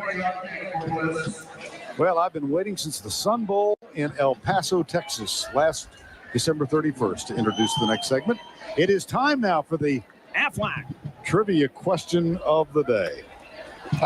You're in fine midseason form. Been practicing. How many conference titles has Auburn won? Conference titles.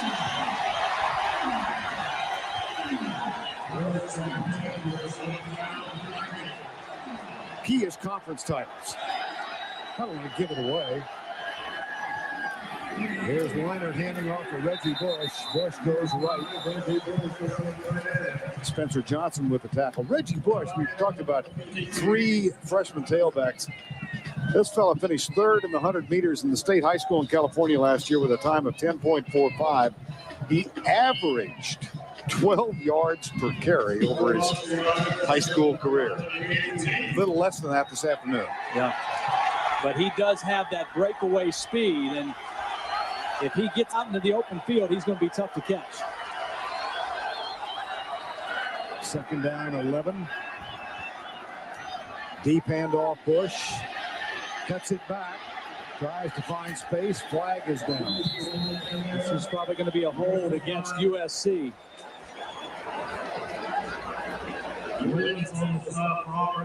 Yep.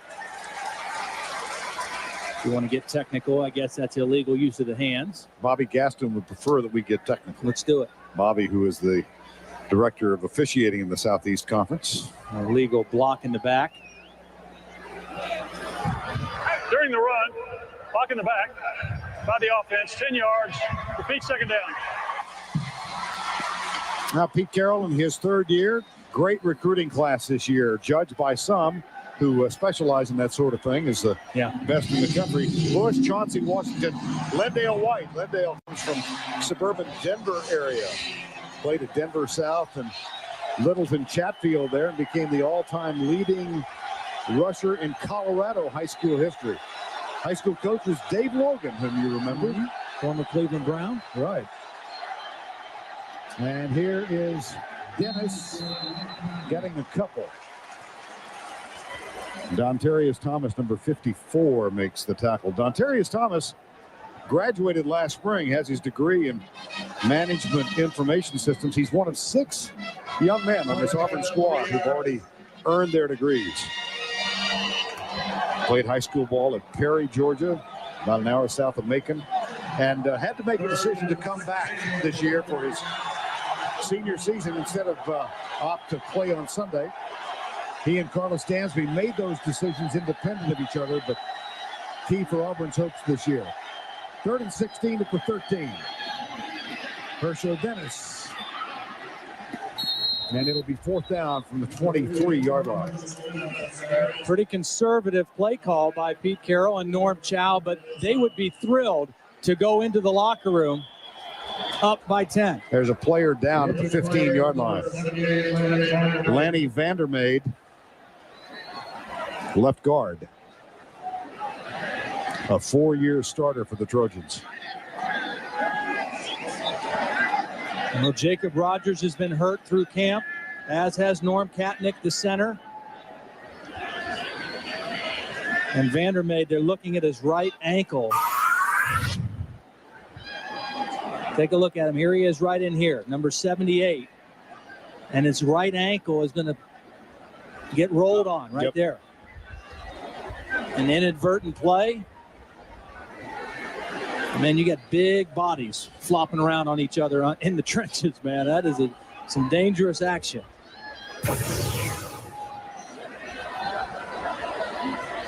The good news for Lenny Vandermeid is it's almost halftime.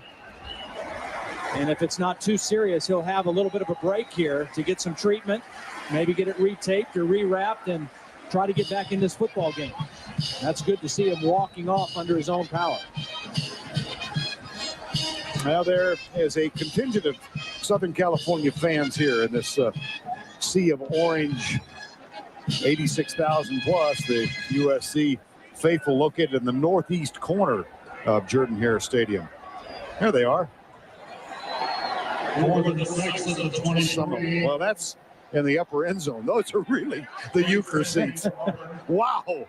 That is nosebleed area. Yeah, travel all this way and get a seat there. I'd be firing my travel agent. Here's Malone with the punt. We've got under 3 to go first half. Trey Smith gathers it in, sure-handed. And this will be the best field position for Auburn in the ball game. A 43-yard punt. Trey Smith with 11 on the return. Well, the match has been suspended at the U.S. Open. They got underway, and then the rains began to come. Andre Agassi won the first set in his match against Kafelnikov. Full coverage tomorrow beginning at 11 o'clock Eastern Time as CBS presents the U.S. Open. First down and 10.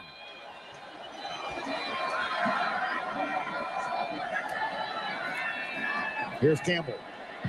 Wants a bunch. Overthrows Courtney Taylor, who then lost his helmet in the hit with Jason Leach. A helmet snapper. Man.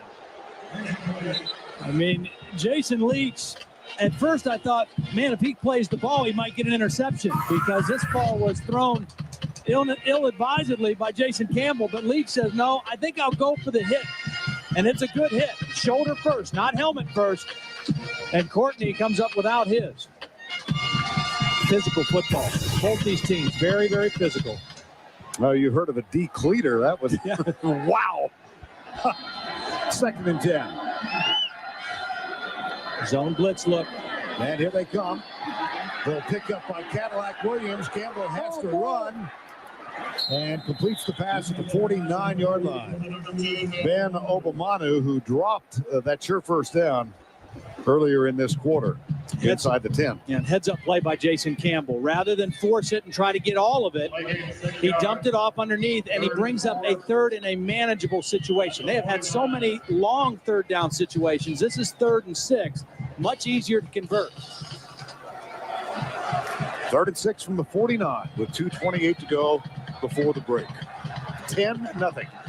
Southern Cal scored on its first possession, Matt Leinart to Mike Williams, and then got a 28-yard field goal. All of that in the first quarter. Campbell with pressure again. He's got Jarris McIntyre, number 81. And the ball has been moved inside the 35-yard line for the first time tonight by the Tigers. Oh, backup wide receiver, Jarris McIntyre, probably the fastest of all the wide receivers. Gets good separation from Arbette and then gets that speed to the inside.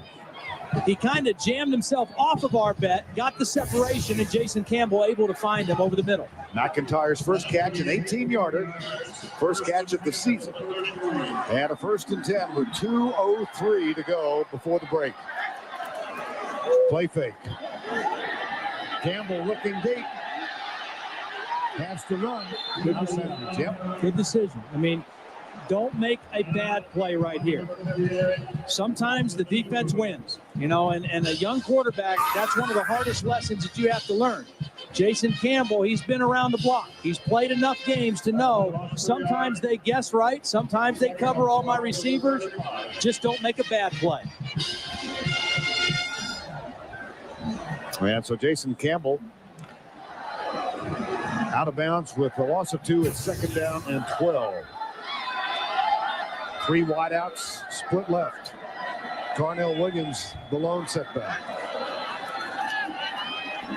Campbell, that ball was tipped in the line. Sean Cody. Sure was, Sean Cody. They ran a little twist on the inside. Cody's the defensive tackle. Watch him twist in there. Ran a twist with the other tackle and got his hands up and knocked the football down. Just kind of drove right through the block of the center, Danny Lindsay.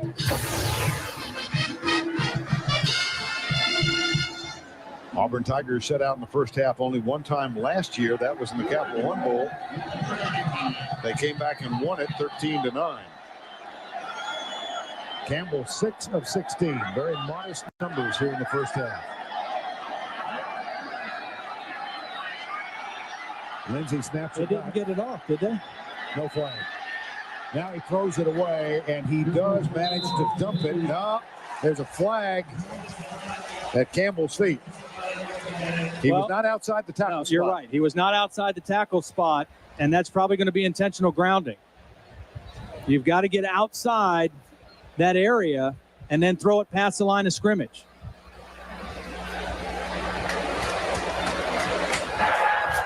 There is no foul. There was a receiver in the air. And now they're saying there was a receiver, but this was a different look. Only 3 defensive linemen, but they still brought pressure. Again, it's not an all-out blitz, but it's enough pressure to confuse the Auburn offensive line. You got 2 guys running in there free, and you got a bunch of blockers up there blocking air for Auburn, and it was a nice disguised defense on 3rd down for USC. And Cody Bliss is on the punt again. Replaced Michael Gibson after the second punt. Jeremy Wells is the deep snapper. He's one of the 6 who has already graduated from Auburn. Nice and high by Bliss. Let's see what kind of coverage they get. They get good coverage, and it's down to 5. Buddy Bliss, nice punt and good downfield coverage, and it is time for the answer to the Aflac question of the day. How many conference titles has Auburn won? 9. That is the Southern Intercollegiate Athletic Association. Then the Southern. Fool me. From the 5. 1:32 to go before the break. Lee Webb, the fullback. That's a gain of 4 on first down. Herschel Dennis into Spencer Johnson's arms. Auburn has 2 timeouts left. See if they try to stop the clock here. If they would have stuffed him on that play, they would have used one. Yeah. But that was a good, solid run for 5 yards by USC. You see what Tommy Tuberville is just asking.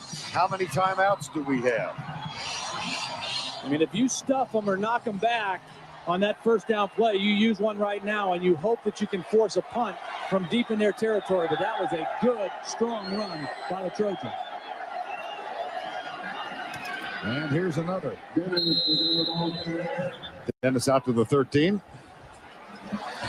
Coming up on the Earthlink halftime report, Tim Brando, Spencer Tillman. Good to have them with us here in Auburn. They'll be with you live, and they'll get you caught up on this busy first full weekend of college football. A special report on the beginning of the Mike Shula era at Alabama. The Earthlink halftime report. I just can't emphasize enough how strong of an effort this has been from the Pac-10 representative here.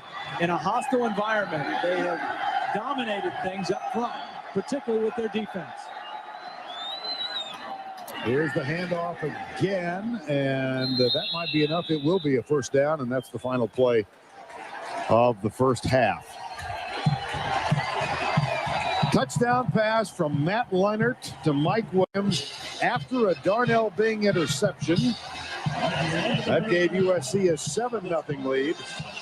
And then a short punt set up a short drive, culminated in a 28-yard field goal. Auburn has not threatened. They did have a drop pass at the 10-yard line of USC midway through the second quarter. They also managed to get to the 35 before being forced upon a moment ago. And let's go down to Jill, who's with Tommy Tuberville. Now, Coach Tuberville, after a slow start, your defense has stepped up for you in the second quarter. But what about your running game? We've heard a lot about it. How do you get Carnell and Ronnie involved? Well, they're putting 8-9 people in the box, and we've got to throw it. And one thing, when we throw the ball, we don't have time to throw it. Jason's having to scramble. So we got to do a better job with pass protection. And but we've got to run the ball. We can't go out there and throw it ever down. But we'll be out. We'll come back. All right, Coach. Thanks a lot. All right, Joe, thank you. That's the end of the first half. Our score 10-0. Tim and Spencer join us here for the Earthlink halftime report after this word from your local station. Charlie Sheen and 2.5 Men premiere CBS Monday, September 22nd after Raymond. And later this week, don't miss Nicolas Cage, Whoopi Goldberg, and General Tommy Franks. Congratulations to Dave and the Late Show, celebrating 10 great years on CBS. And right now, let's go down to Jill Arrington, who's with Pete Carrol. Coach Carroll, you were able to take control of this ball game early, take the crowd out of it. How pleased are you with the poise of Matt Leinart? Well, I think Matt's done a nice job. I don't feel like we've taken this crowd out of it or controlled anything yet. We're sure hoping we can come back and play a heck of a second half. Looking forward to seeing these guys come back and respond after halftime like we have in the past. So it'll tell the story today, but we have a great opportunity here, that's for sure. All right, Coach, good luck. Turn back to you. All right, Jill, thank you. Matt Leinart for the first half. 8 of 13, 74 yards, and a touchdown. We'll return to Jordan-Hare Stadium right after these messages.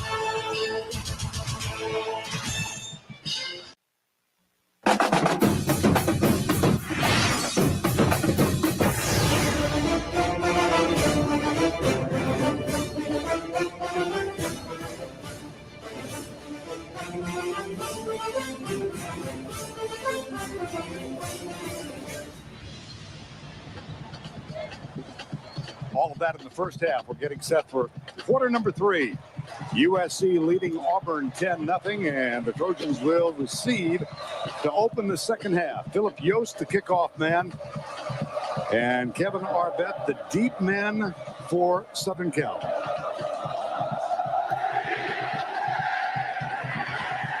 A boomer.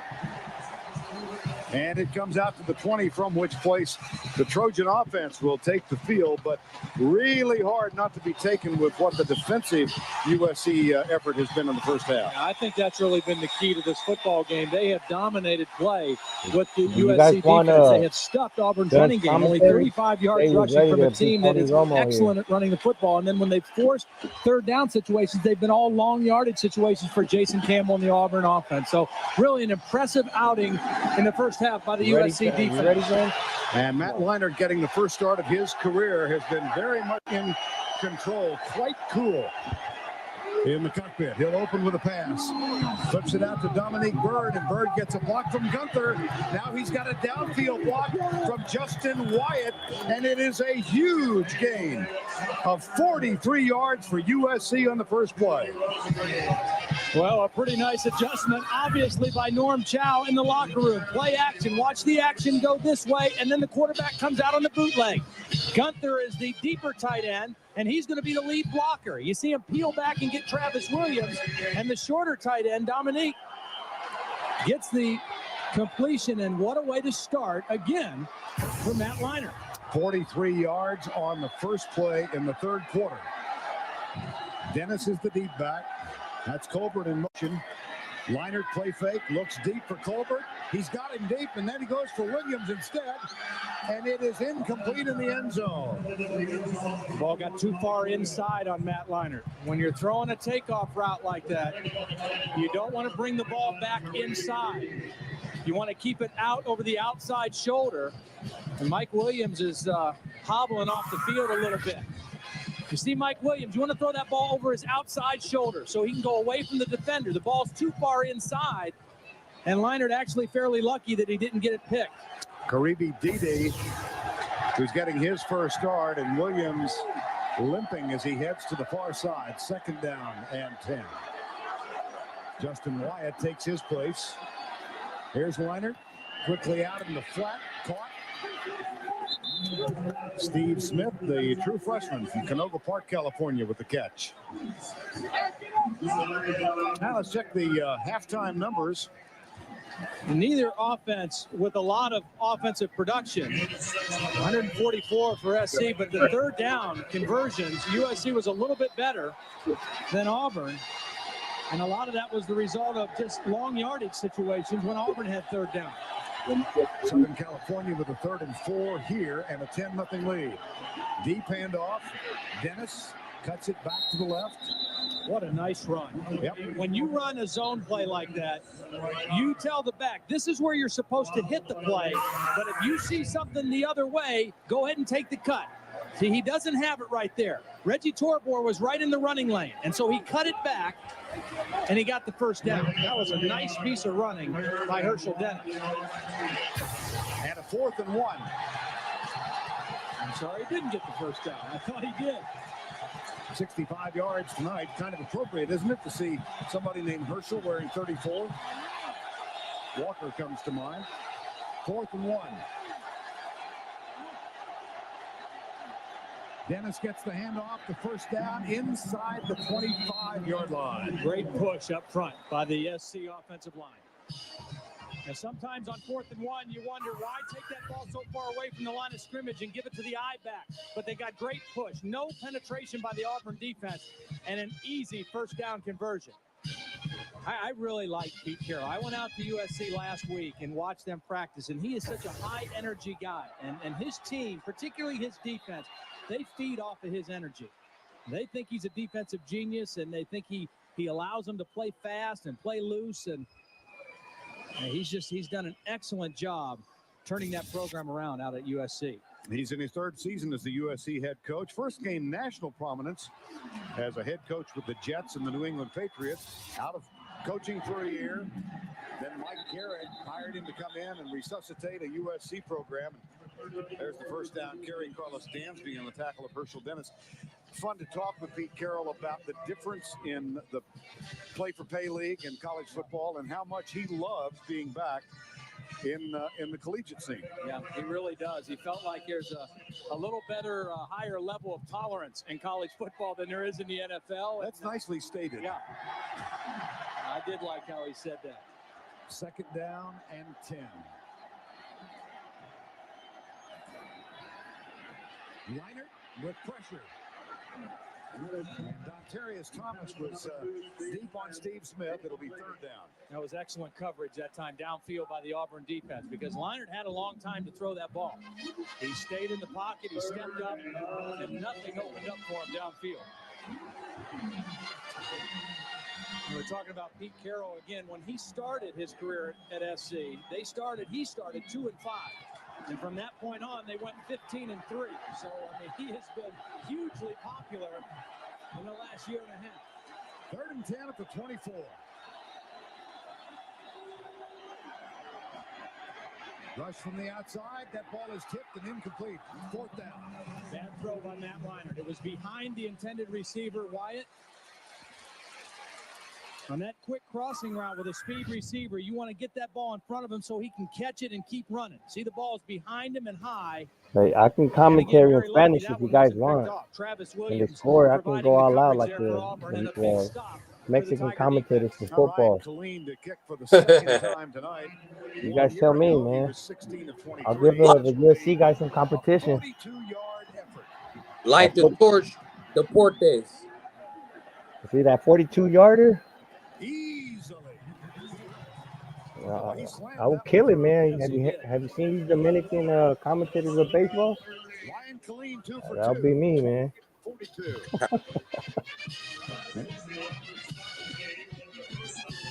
Nah, I'm amazed by how that defense is, though. How that defense play. I miss those days.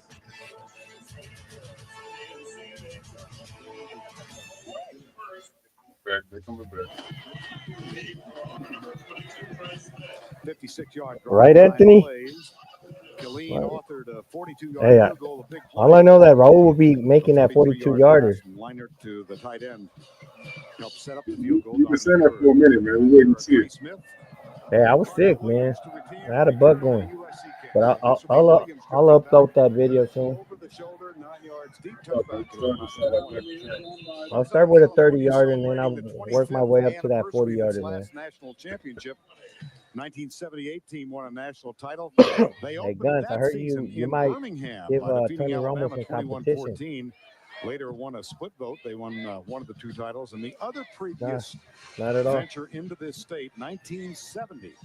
I don't think Guns can hear or something. California defeated Bear Bryant's team 42-21. Maybe I can't. So you guys can hear me. I'm not first trip to Auburn, third trip to Alabama. No, I can hear you. First down and 10. All right, guys. So I guess Guns doesn't want to hear me then. He said, forget you. Shut up, Raul. Incomplete. Man, those of us with vivid memories of the late 60s and early 70s remember that 1970. What are you guys? What are you guys' thoughts on that first half? For those in the chat. Sam Cunningham, All-American at tailback U. Sam the band. First half, bro, we was whooping them in the trenches. They couldn't get nothing. Jason Campbell can't breathe. Second down and 10. They couldn't do nothing with us in the trenches. They couldn't block our D line for no longer than 1 second. Here's Campbell. Got a little time. Good blocking. Yeah, defense was flying. And they still are. Joey just ruined it for me right now. He's like, Raul remembers Jason Campbell being a bad quarterback for the Raiders. Man, I don't know why he's got to do those low blows. He was decent on the Redskins, though. Yeah, he got to move around in the Redskins. This is what a football player looks like. Cunningham performs. Encouraged recruit African-American athletes and ultimately led to the integration of football in the SEC, and Sam Cunningham is with Jill Aaron. That's right, Hey, Sam, did you I'm all for it, man. I'll do that game day for 100K, but I just got to go back to school, though, because I think they only take college kids. Now, of course, I do, because down here, everybody comes up and thanks me for the job we did back 33 years ago. But at that point in time, no. How how impressed are you with what you're seeing on the field right now from USC? Well, I'm impressed because they're sticking together. They're playing tough, and they're playing. Listen how quiet that SEC crowd As a is. football team, that's how you win. Like we had that stadium is shut down, quiet the whole game. They To you and thanking you for showing him what football's all about. I don't think I showed him what football was all about because he already knew that. But he was real thankful that we came down and did as well as we did, and thanked me for doing as well as I was. It was a pretty awesome moment to be a part of that situation there. All right, well, thanks for joining us. Talk to you soon. Back to you, Vern. All right, Sam Cunningham. His brother, Randall, resident of Las Vegas, longtime player in the NFL, as was Sam. Third down. Udeze was hurt on that last play and helped to the sideline. This one knocked in the air. It'll be fourth down, incomplete. Frosty Rucker, specialized pass rusher in there with the rush. For Udeze, and it's the defensive line. It was only a 4-man rush, no blitz, but Rucker able to get those hands up, reading the eyes of the quarterback, Jason Campbell, and 2 for 10 now for Auburn on third down. And so the punt. Cody Bliss. Kevin Arbet is deep. What a terrific defensive effort we've seen from Southern Cal. Line drive punt. Taken by Arbet. Across the 50. Nice return by Arbet, but that was too low of a kick by Cody Bliss. I mean, you can't kick it straight down the middle of the field with no hang time to a good returner like Arbet. And USC back in business in great field position. Most definitely with that front four, that's what we need this year. If we can get pressure with the front four, the wrap. Wrangler, Radio Shack, and by Michelin. How many first downs Auburn got? I only seen Auburn get like 2 first downs. I think they only got like 2 in that first half, something like that. It wasn't many. A sea of silence. They've been taken out. Like they offense couldn't do nothing at all. And Norm Chow, the USC offensive coordinator, has had a long time to think about this first down. Look how quiet they is. Because of the timeout. And I would not be surprised to see them try to get it all right here on a play action. Maximum type protection and throw that ball down the field. 2 wideouts, left and right. Here's Leinert. Here's play action. Deep across the middle. Dominic Byrd. That's what USC need to do more this year. No, incomplete. There was a question. Play action to the tight end. This was a good read by Matt Leinert, but he just pulled the string on it a little bit. You know, when you see cover 2, which means the 2 safeties are splitting and covering half the field, that opens up the middle. And the tight end, if he's got the speed, can get down there. And he just made a low throw. A nice effort by Dominic Byrd. It's nice that McCree's coming back this year, too. So that's big for us. Dominic Byrd has caught a couple, including one for 43 Lake McCree earlier in the half. We have a penalty. I want to see one of them freshmen get a chance. I want to see what Martha Matthews and Joey Olsen look like. I think they got a higher ceiling than McCree. And they coming into their second year. I don't want them to hop in the portal. Yeah, we need to play Matthews this year, I think. Most definitely. He going to want to play. I don't think Pete Carrol is going to accept the explanation. Hey, Pete Carrol got hired by the Raiders? Yes, sir. 5-yard penalty makes it second down and 15. Hey, we might be on to something with that. Hey, I'm gonna go to some Raider games this year, man. Now with that, gotta go support Coach Carrol. In Auburn, Alabama. And I'm not sure the partisans of this Auburn Tiger team can believe. Just imagine if Christian knew what how Tyler felt about Mayala. I'm not so sure why they have it second down right now. The play will be first down over again. All right. Okay. I mean, the penalty was a 5-yard penalty for a substitution violation, but it shouldn't have. Hey, what made y'all choose this game to watch? First and 15. Cause we're back, man. Oh, cause this is the game, the first game that signaled to the world we was back. Same formation for Josh Pate was talking about before. snaps it back to In the video about why he needs to Hey, I could barely hear you, B. Jones. You kind of low. over right tackle Winston Justice. I said this is the game that Josh Pate had mentioned why he hates USC. Had in his first start. Why he grew up okay. hating USC. All in So all, pretty good. a lot to talk about this game. So This is why he won the job. Is Pate an Auburn fan? He managed the He's offense. a He got SEC the ball guy. in the hands of the playmakers. He did it all summer, and he's doing And that's it why he tonight. hates USC. He's made very few mistakes, either mentally or physically, in this game so far. It hasn't been brilliant in terms of numbers, but it's been very And effective. Chris, for the record, man, I don't care who the quarterback's name is. He's making throws like that. He got to go. That one's red and Leinert's down. Langenfeld, second sack Jim tonight. Harbaugh was ready for that Pete Carrol. Now he ain't, Joey. Nice job by Langenfeld. Carrol always had his number, He didn't man. get fooled by the play action. He stayed in his area of responsibility.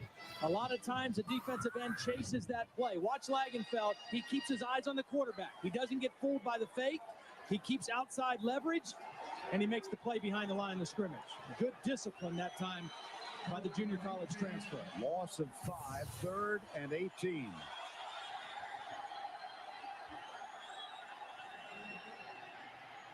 Deep right side, overthrown, incomplete. Good catch on the sideline. Intended for Justin Wyatt. Junior Rosecreen was defending. We was trying to play Justin Wyatt both ways back in the day. Well, how big of a play was that play by Langenfeld? I know Justin Wyatt played corner. He was on They had the offense that penalty, play but though. that That's sack was crazy. even bigger because I don't remember that. it forces the punt. Another touchdown there by USC. How old were you guys Made it when this very, game very happened? difficult for Auburn to come back and win this game. Tom Malone. Shit, what year is this? 2003? Pitches his to the 15-yard line. Shit, I was like 18. And another side of the foot effort from Malone. I was and that one's out of bounds just 13 inside the 20. myself.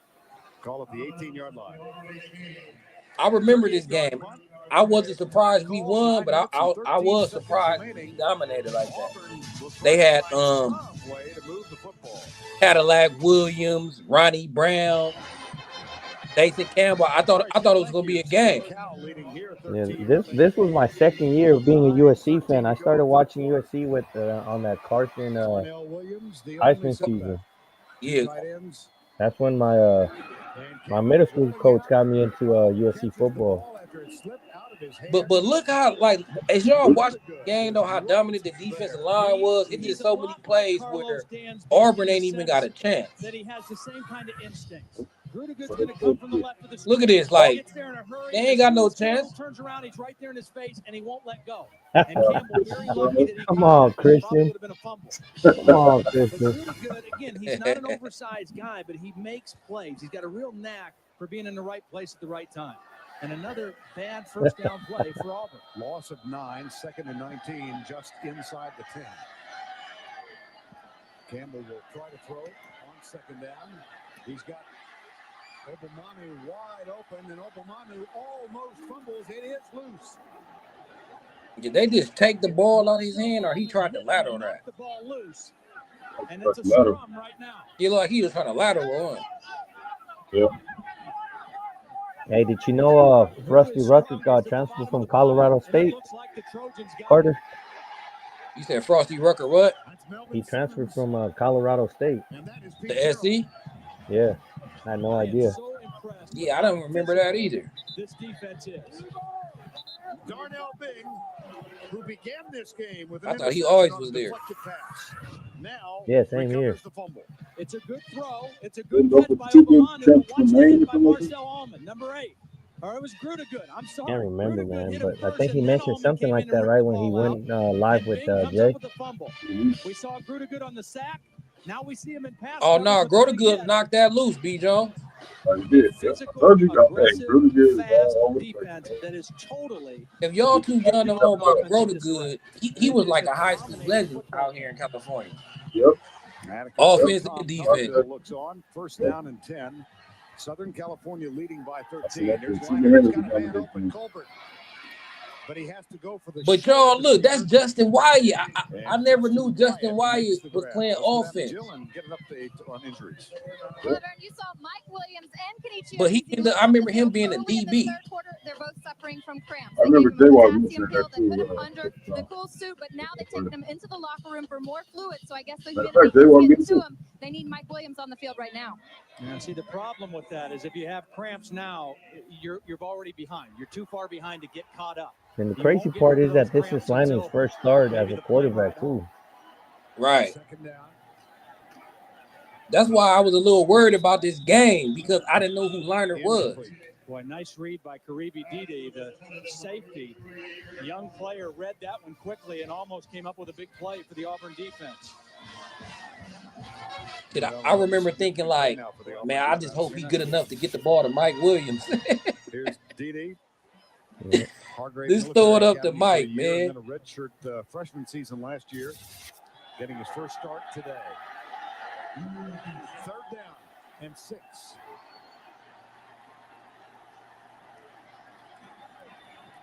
Right at the time, deep. Oh, And should have had it. And you don't see Kerry Colbert miss Oh, that we many. left one on the board. I mean, he hasn't had many balls thrown his way tonight. That's only the second one. The first one, there was a pass interference in the first quarter, and this is a good throw by Matt Leinart. And Kerry Colbert should have had that right there. This game just about out of reach if he hangs on to that one. Ryan Killeen with a 35-yard field goal effort. 2 for 2 tonight. Just inside the right upright. Good execution by the kick teams for USC. Last year they had 8 kicks blocked, 2 punts, 3 extra points, and 2 field goals. They've been flawless tonight.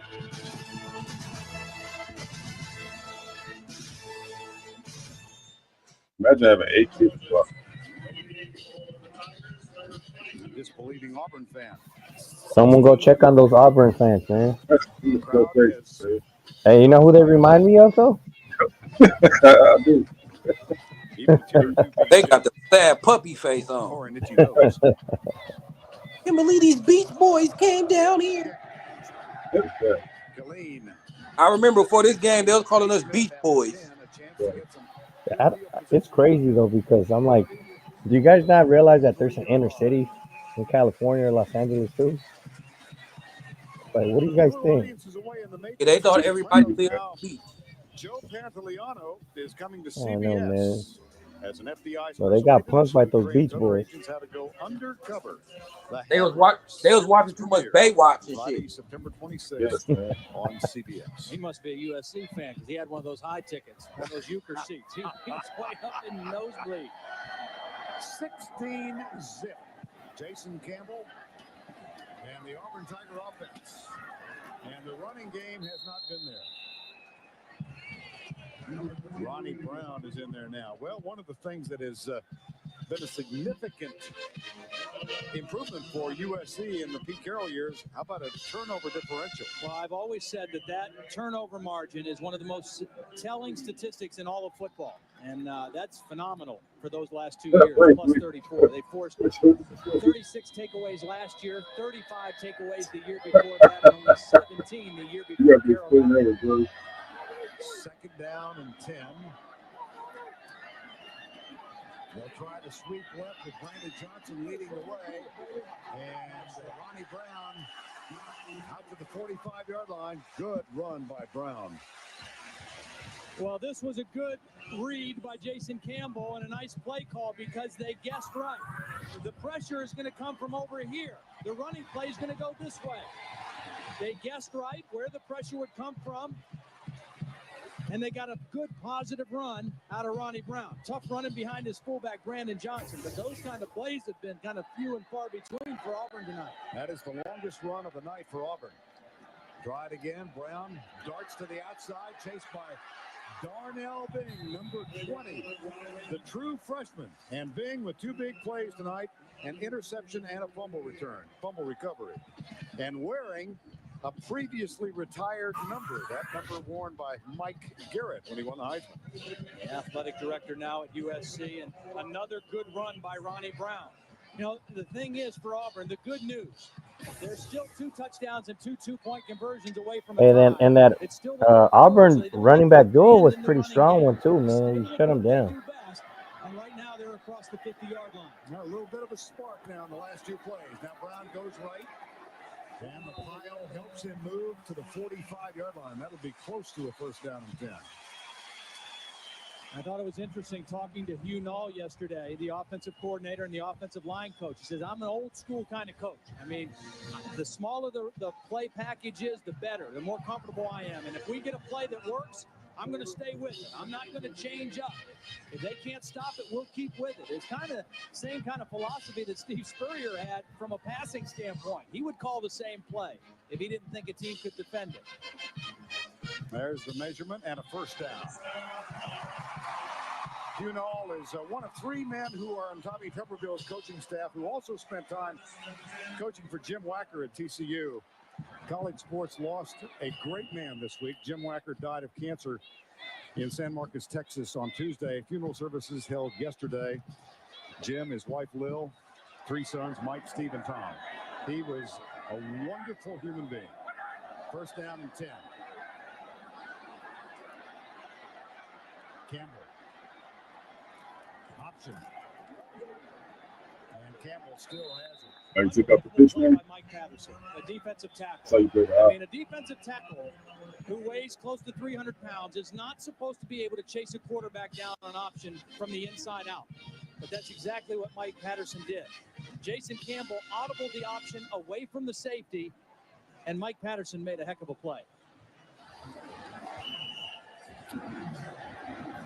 Second down. We gotta get our defense line back to this level, bro. USC defense created on first Think down. Coach Henry could do it? Really has been a big story in the game today.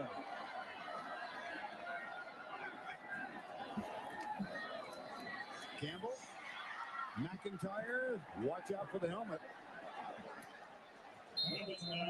And let's check in with Tim Brando for an update. Tim? All right, Vern, let's take a look at our Verizon Wireless top performance of the day. Chris Perry's 232 yards and 2 touchdowns was a school record for a season opener in Michigan's route of Central Michigan. Watch this play coming up right here, fellas. He scores on the counter tray. And I believe, Todd, you would agree he's the perfect complement, the run complement that John Navarre needs to make the Wolverines a national title contender. They look good today. Look good today. Best friend of a quarterback is a good running game. 3rd and 9, quarterback draw. We ended up beating Michigan in the Rose Bowl that year. And some room, got a first down, I believe. Let's see where they spot his out-of-bounds movement. This could be closer than I thought. Initially, it looked like he was there. Great effort, though, by Jason Campbell. It was a designed quarterback draw on 3rd down and pretty long. USC thinking pass all the way. They only went with a 3-man front. They're going to drop into coverage, and it's just the speed of Jason Campbell to get outside a very fast defense. May have stepped out right before that. Very close. Whoa. A half a chain link, it appears. A smidgen. Right. Well, you got to go for this. Sure you do. I don't think you take the ball off the line of scrimmage. I mean, I think you just let Jason Campbell power it in there behind the center, Danny Lindsay. Campbell listed as 6'4", 223. So he's got some heft. Well, the key is to get low. Don't stand straight up where they can knock you back. 4th and a link. Auburn trailing by 16. Waning moments, quarter number 3.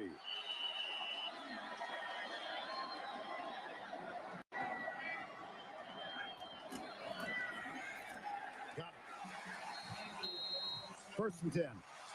See, this is a very fast and a very quick front 7 of USC, but not an overpowering, not a huge defensive line. And that time it was a mismatch up front on that short yardage play. Well, we have seen in this current drive as much spark out of the Auburn Tiger offense as we've seen all night long. This is a game that has been dominated by Southern Cal on their first visit ever to Auburn. And that stadium is quiet. They scored on their opening possession. Matt Leinart to Mike Williams, touchdown. 3 field goals since then, and Auburn has not been inside the 30 yet tonight. Here's Carnell Williams, and he's dropped to 34. Rudiger again from the backside. He was coming on a blitz, and he just kept steamrolling right to the ball carrier.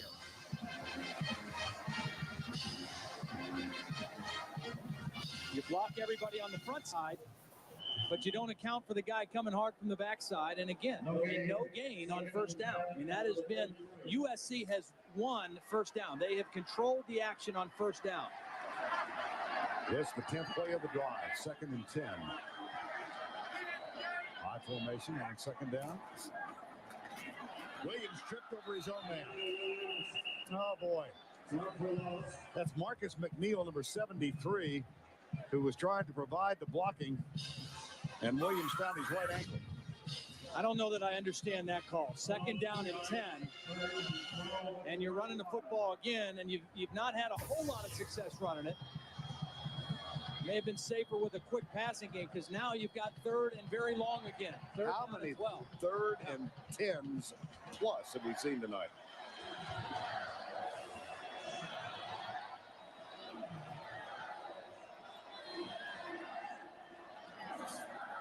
Campbell knocked down for a loss at the 40-yard line. Man, I can't wait for our defense to be this dominant again. First and knocked him off his balance. And then they finished him off, but it was Nazel. And again, when you get 3rd and 12, it plays. We'll say we're going to be a top 15 defense this year, man. Watch the quick move. He gets the legs knocked out from Jason Campbell, and Campbell can't keep his balance. I'm going to say that we're going to be a top 15 defense this year. Still on the ground. You don't think we still don't need no more pieces? You don't think we need no linebacker? I mean, I think we do, but like with our staff and then the spring portal coming up, I still think we add a few people. Coach would also be the defensive coordinator. I mean, most definitely. You just don't see that very often. But what else do you think you need, bro? Background. That's what he was. He has good. I want another offensive lineman for all the defensive positions. I still want a right guard. Was telling us, I like Wingfield. I don't know. You know, Wingfield project. I love the series offensive line, and fast. But Wingfield might by somebody we already roster. So I want another O lineman, another linebacker for sure. And I know we want another corner. I'll take another corner too. Neil right there, number 73. So I say about like 4 or 5. Guy from the backside that he doesn't see. I say 2 linebackers for the sack, Nazel. And at least got the sack and also hit the backside tackle.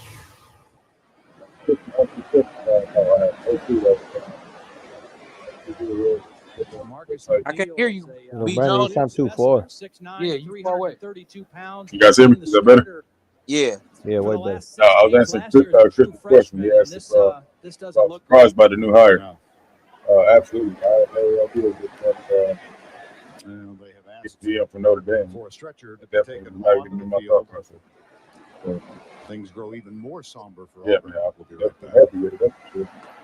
Weaken our opponent. We could have taken Positive note just a moment ago. Yeah, Marcus yeah. McNeil asked that the stretcher be taken back. That's what make it more sweeter that we took him from Notre Dame. By himself. So y'all think we can flip Manor for Rambo now? you think we can get him Put back? some feelers out there to find out what we can find out about that. Hey, well, if the rumors are true, the reason he went to Notre Dame on national signing is because of Vance leaving. Well, his DC left tonight on CBS. So, and then now Notre that Dame DC left? Begin with Hack, and then yeah, the Notre Dame DC left already. Oh, okay. after the I'm going to see you like this. Madden's agent is very pro-Trojan. 64th year. Named, of course, for Shook Jordan, the winningest Right, coach he in is the a history pro. of Auburn, and Clifford Hare, who was So you saying we got a chance? football team at Auburn University. Saying, that's all I'm saying. I don't know. I'll let you know more in December. Whenever I next say it. I'm putting some feelers up to you. Find out. Hey, there's always a chance, Carter, because he can just get into that spring portal, man. Last year, despite the fact he only had 2 I know starts. for sure Kelly was the it's other gonna boost starter our last year. recruiting, though, for A sure. young man from Tampa, Florida, who said He basically won. he He wasn't basically really won the G-Man, that highly the recruited, general and manager they of all the wanted year to play last year. defensive back. Yeah, they didn't think he was quite fast enough to be a wideout. Some of the But Florida he already schools won the and award USC for said, the no, we best think at you're what fast he enough do. to play for us. So Yeah. on paper, Reminds us of we Keyshawn got the Johnson. best GM in the business. 2nd down and 3. Now to the So we And can't 21-yard line. Ben Mike Cone. Williams, just a sensational freshman Hey, we can't season lie. last year USC ain't been playing when it comes to hiring with a these coaching total of staff. Yeah. Like every 81 hire, catches a year everything ago, off the field, 1,256 being home run, yards, and 14 touchdowns, home run. which equaled the mark set by Rob Jamar Ryan, this Gaffney of dude, Florida what we in did last 2000. year. Those are freshman We records. building an incredible Chatted staff. with him We yesterday. building an Kerry incredible Colbert, the other side administration. wide receiver, a speedster at 4.32. Mike Williams said, "Well, I'm trying to shake AZ and something off Joey, 4.5." he did, but But he is the big he target. could always get a I mean, new sign, he's man. got great size for a wide And receiver. And y'all signs are forget, there. look, y'all forget, we still got another chance to level up because remember, we're going to need a vice president. Carol Folk is stepping down. Greg Gunther, it's incomplete. So if we knock the home run out with the vice president too, we set. And I feel like we is. Whoever going to be the vice president is going to be somebody elite. I have no other thing, anything else. Well, I mean, this hire and everything, and all the hires we've been doing, it tells you that, USC is definitely prioritizing football again. And they want to see us at the top. He's been good on the play action. He's made good decisions. Yeah, they asking in the chat when Folk retired. Folk set to retire after this academic year. Like this supposed to be her last year. So whenever the new year start, the instinct of a young running back who's used to Carol getting Folk, big gains all the time in high school is to always try to cut back. I And in think high it's school, like you can cut sometime back during and use June, your speed July, and or outrun something like everybody. that, isn't it? Not against a defense like Auburn that can run. You got to stay in that lane and stay in that crease and Or run like the football. officially last day, or 5 yards if you maybe I'm can, and mistaken, call but it it's win. something around those time frames. yeah, I wanted Pete Carrol to take the vice president job, but I guess he still want to coach. He hopped right. Marcus McNeil hoping he can get back on the field when You his ain't got team that kind of returns to resume, Auburn. man. I just need somebody at vice president that cares about football. Absolutely. That's my only requirement.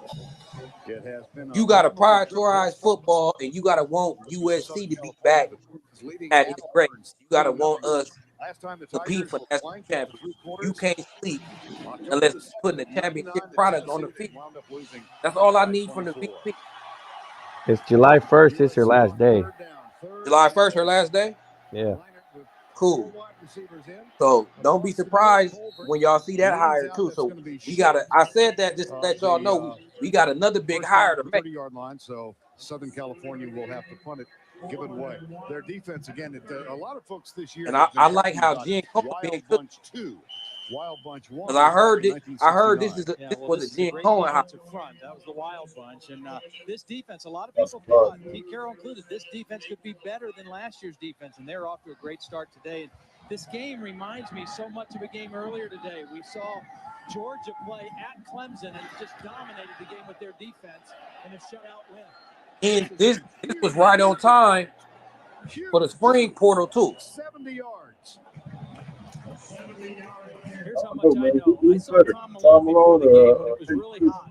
And B. Jones, you gotta speak up. He was out there for a half hour. You gotta get closer. Who's the better punter, Tom Malone or Eddie Splicey?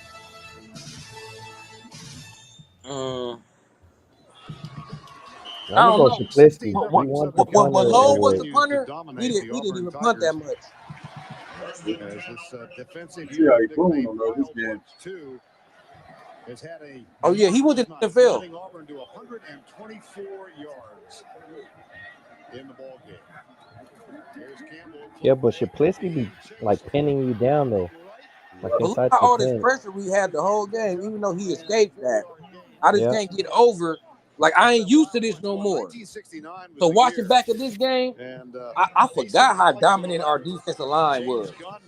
Like we took that for granted. Charlie Weaver, Cody Smith, one-time #1 draft choice of the Dallas Cowboys. That was the defensive line. They're 5 Because the USC defensive line, Look like they on a whole different level. The Auburn offensive line. Like, they offensive line that even belong on the field. Well, that was Lawan Ramsey who forced Jason Campbell out of the pocket that time. Here he comes again. There he comes. Lawan Ramsey. Campbell and Ramsey got there. Lawan Ramsey, he is the only player on this Southern California team with Alabama ties. He was born in this state and moved to California when he was 3 years old. And on cue, he makes the sack. Well, he's coming from the outside, and he just runs right by the tight end, and that's the backup tackle, Jonathan Palmer, who is in the game for Marcus McNeil, and he was late on the switch, and he didn't pick up that rush from the backside. Ramsey stripped the ball out, and SC recovered. But it was the backup tackle in there, Jonathan Palmer, the redshirt freshman, who just didn't react quick enough to the move by Ramsey. And so the opening minute and 2 seconds have been a continuation of this nightmare for Auburn. 3 turnovers now recovered by Southern California. Dennis hit the line, breaks free, touchdown.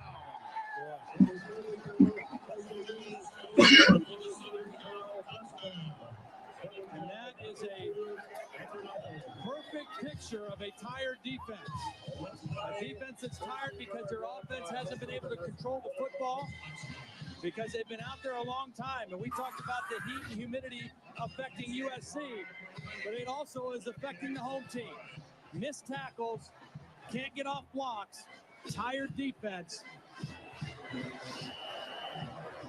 and a huge lead for the Trojans. Khalil's extra point is up and through. Dennis from 14 yards out. Well, I'm gonna say I saw a few faces like that recently in the stands. Dang. You know that look, right, B. Jones, from people we encountered the other time?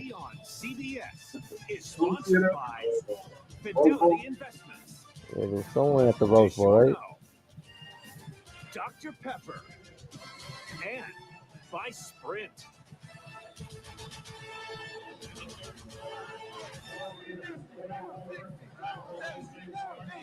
Come on, that's a half push-up, man. You gotta go down. Gotta go lower than that, man. There we go. Happiest group in the stadium when it's a defensively oriented game. Especially when you're wearing a sweater in Alabama in August. I don't think that guy's in graduate school. Take a knee in the end zone. And let's take another look at Herschel Dennis's touchdown. Yeah, I want you to look at 2 things. First of all, I want you to watch the blocks of these 3 interior linemen. That's Travis Watkins, the left guard, Norm Katnick, and Fred Matua. Watch them stick on their blocks. The linemen can't get off. Now watch the missed tackles. Here's going to be one right here by Don A. Young. Lamel Ages is going to come over from the other side, number 26, and get a hit. He misses a tackle. 3 missed tackles after great interior blocking by the center and the 2 guards. Hey, that's the SEC defense, though. Come on, they're different. Impressive by USC. Well, not only has USC forced 3 turnovers, they've made them count. 17 points off the 3. The GM hired that inspired y'all to make this video like we back. See, here's the thing. What was that, Carter? I didn't hear you.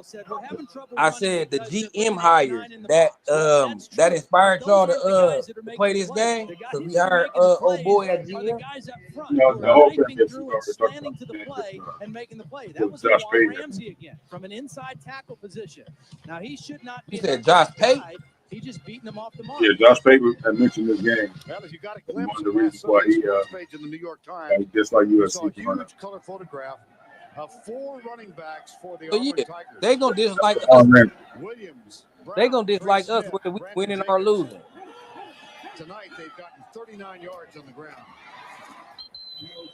Who was number 52, B. Jones? The USC sideline. That's Lawan Ramsey. Well, Vern, I'm standing with USC's athletic director, Mike Garrett. Now, Mike, you must be so proud of what you're seeing on the field today. USC's dominating everywhere. Well, we're playing very well, very competently, and first game jitters, but we're doing very well.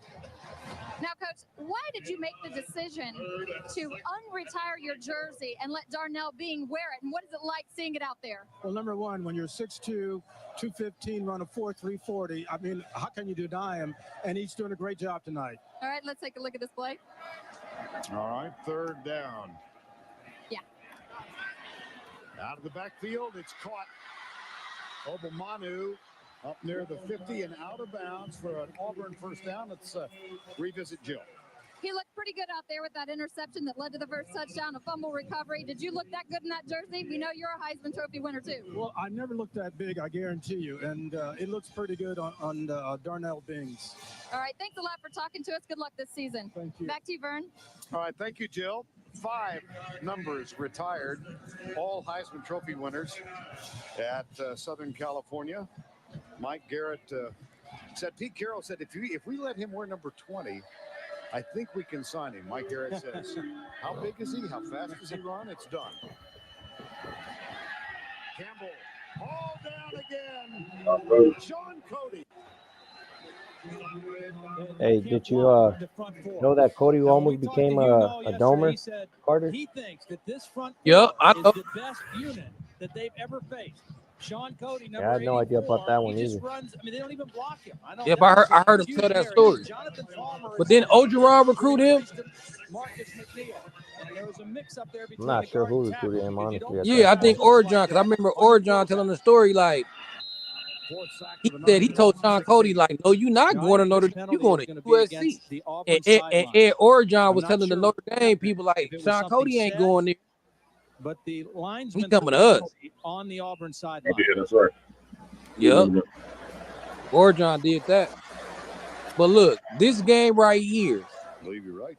our defensive line got more pressure on the quarterback than this defense got all last year. Like in this game, I done seen like 20 pressures.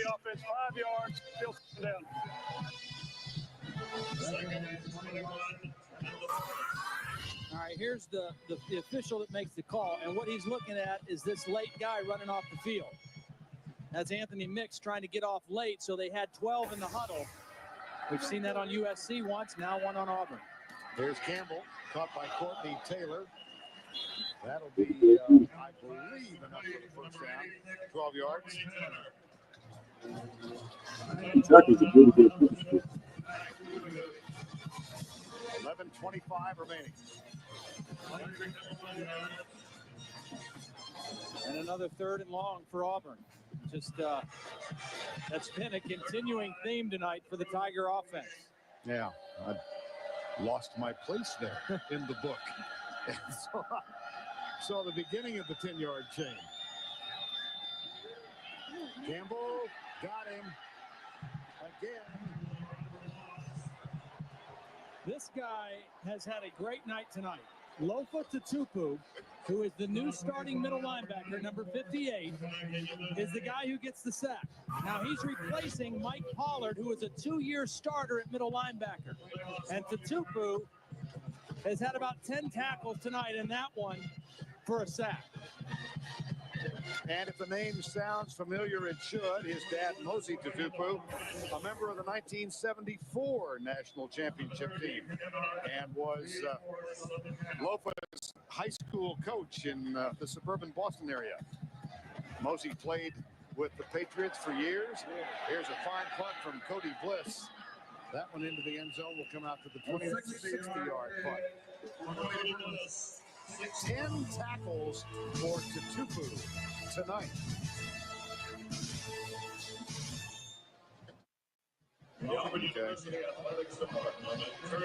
Now let's check the CBS Sports Line stat of the game. Southern California with 6 sacks for 46 yards. Auburn's vaunted defense with 1 for 5 yards. Get complete college football stats at cbssportsline.com. So the box score said, let's say, pretty good, only had 5 tackles.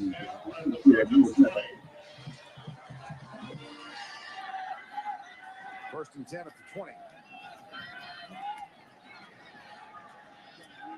Herschel Dennis. You know, we've talked a lot about Matt Leinart tonight and his poise and his first start. There was so much made this summer of a new quarterback coming to the USC campus, John David Booty from Shreveport Evangel High School in Louisiana. Very unique story, and a lot of people speculated that he would come in and compete, and one of the reasons he came as early as he did was because he had a chance to compete, but Matt Leinart clearly won the job. John David Booty's going to be an outstanding quarterback. Graduated from Evangel Academy a year early. Here is Mike Williams out of the tackle and then out of bounds with a gain all the way out to the 44-yard line. Well, John David Booty was scheduled to play his senior season at Evangel. This is a school that also featured his brother Josh Booty. His dad, Johnny Booty, was the coach, one of the coaches there, and was released back in the spring. And John David Booty needed only one course, an English course, to graduate early. He took it in the summer and went out to Southern California, and many believe he is the quarterback of the future. But Matt Leinart has done nothing to diminish his place tonight. Here's Dennis going back right.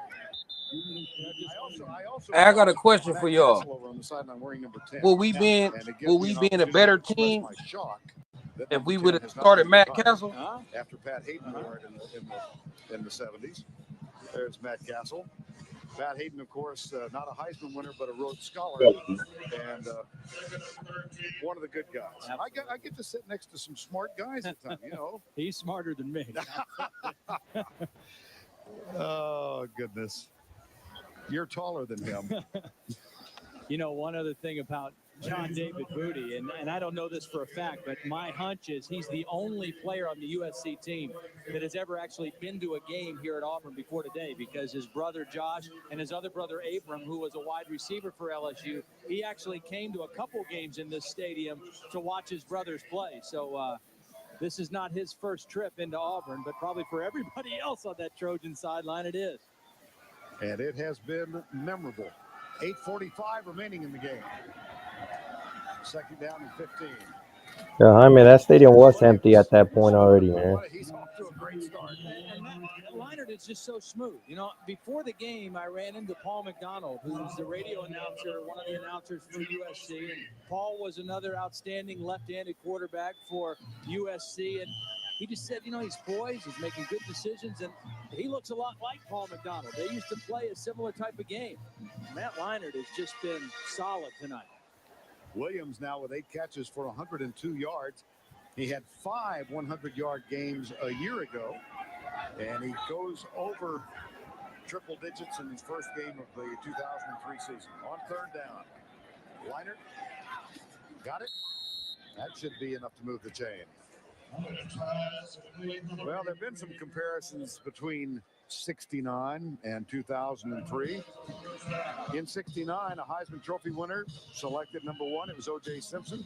They had Wild Bunch 1 back then, a returning all-conference tackle, Sid Smith, in 69. But how about the last line? Yeah. Ohio State was the defending national champs in 69. Well, that's freaky. And Jacob Rogers, who's the returning all-conference player, just made an absolutely great play, picking off a blitzing safety, Rashard Gilliard. And here's a pass a little too high, incomplete, 7:27 to go.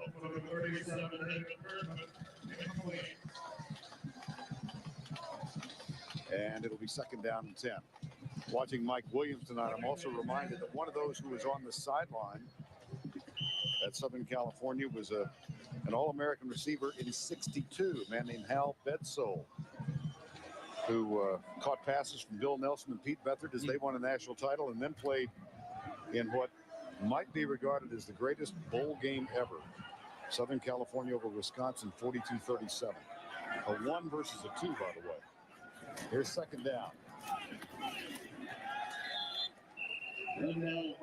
Lindell White, first carry of his collegiate career.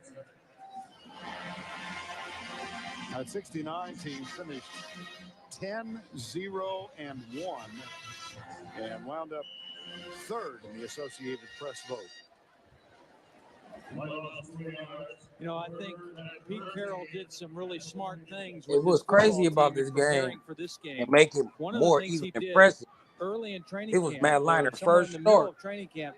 He took his And team Reggie to a Bush and hotel Lindell outside White, of they Los wasn't in Angeles full just to get effect all yet. the young They guys wasn't and get even. everybody They didn't used even to have what no it's going to be impact like during that. to go to the hotel on a road game. So So it this will could be have a new been worse. experience This could coming have been here to 40 Auburn. nothing. And they came to Montgomery. For They came real. on Thursday night, so they've been here a little bit Because I'm longer pretty than you sure would they was normally ready go to on a road ball. trip to We get just acclimated respected here. Herschel And, Dennis. boy, they You know, have been Herschel Dennis business was a like big tonight. time recruit Well, coming they've out of taken a Long lot Beach of Poly. the alums. Sam Yep. He was one of Cunningham, he was one of the top Al ranked. Bitzel started that 1962 So out of team. Had a respect for chance him, to he started. meet him yesterday. But I feel like from day one, Reggie Bush and Lindell would have been. But See, they in there, they made some plays. Man. They got their feet wet. Man. yeah, they got their feet wet. Fourth down.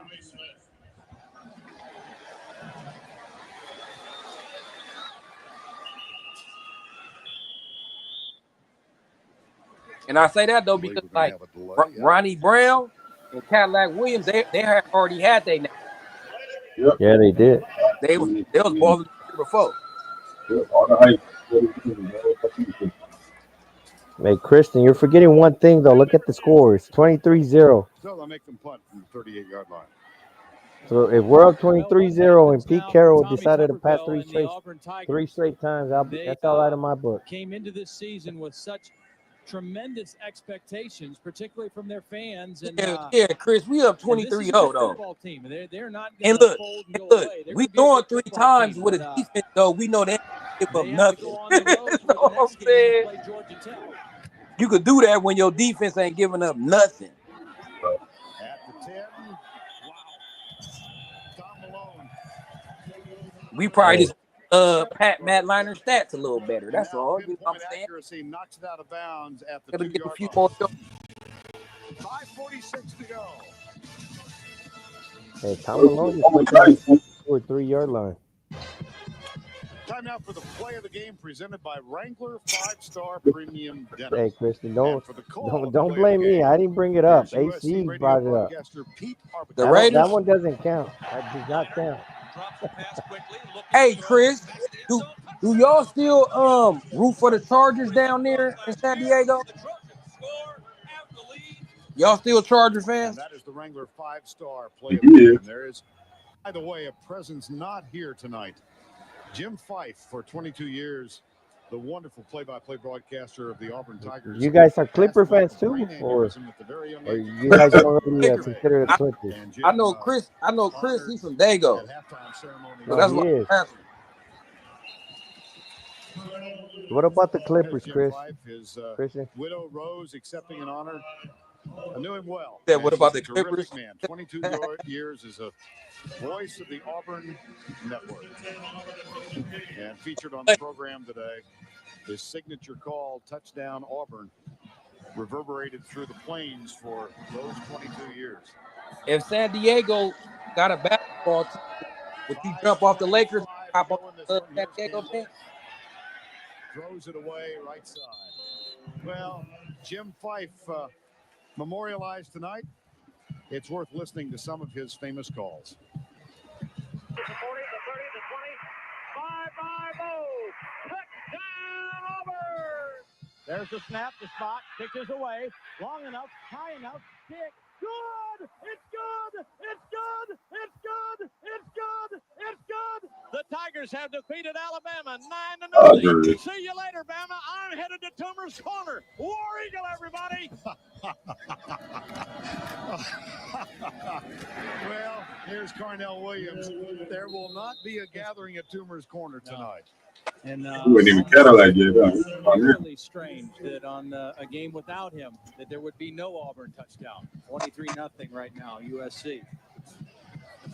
For those of you who might be unfamiliar, as you look at the last shutout at home back in 1998, one of the great traditions of college football is the gathering at Toomer's Corner after an Auburn win. The intersection of College and Magnolia Streets, Toomer's Drugstore, have been there forever. My wife tried some of their world-famous lemonade yesterday.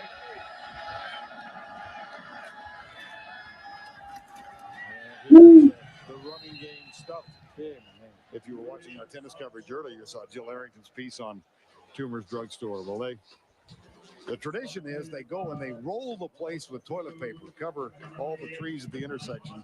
20,000 or so gather at this intersection. It will be quiet tonight. Well, that play right there was indicative of the way the game has gone for Auburn. It was 3rd and 1 late in the game, and not only do they not make the first down, they lose 2 yards. Penetration by the USC front 4 knocks them back, and Auburn forced a punt. 4th and 2. Gibson. Sidewinder. That one is down by Montavis Pitts. Another reminder of the lineup tonight on CBS. Once the festivities are complete here, we'll begin with Hack and then Craig T. Nelson in the district. That's the lineup tonight on CBS. And our U.S. Open coverage will continue again. Yo, Kristen, I got a question for you, man. Jason Campbell. How do you become? Mom and Dad made the How do you not become a Clipper fan? I guess 'cause you're all about San Diego. It seems like. Hoping to watch their son lead the Tigers to victory and not to be tonight. He struggled. What's the question? The rest of his, No, I was talking to Christian. Oh, okay.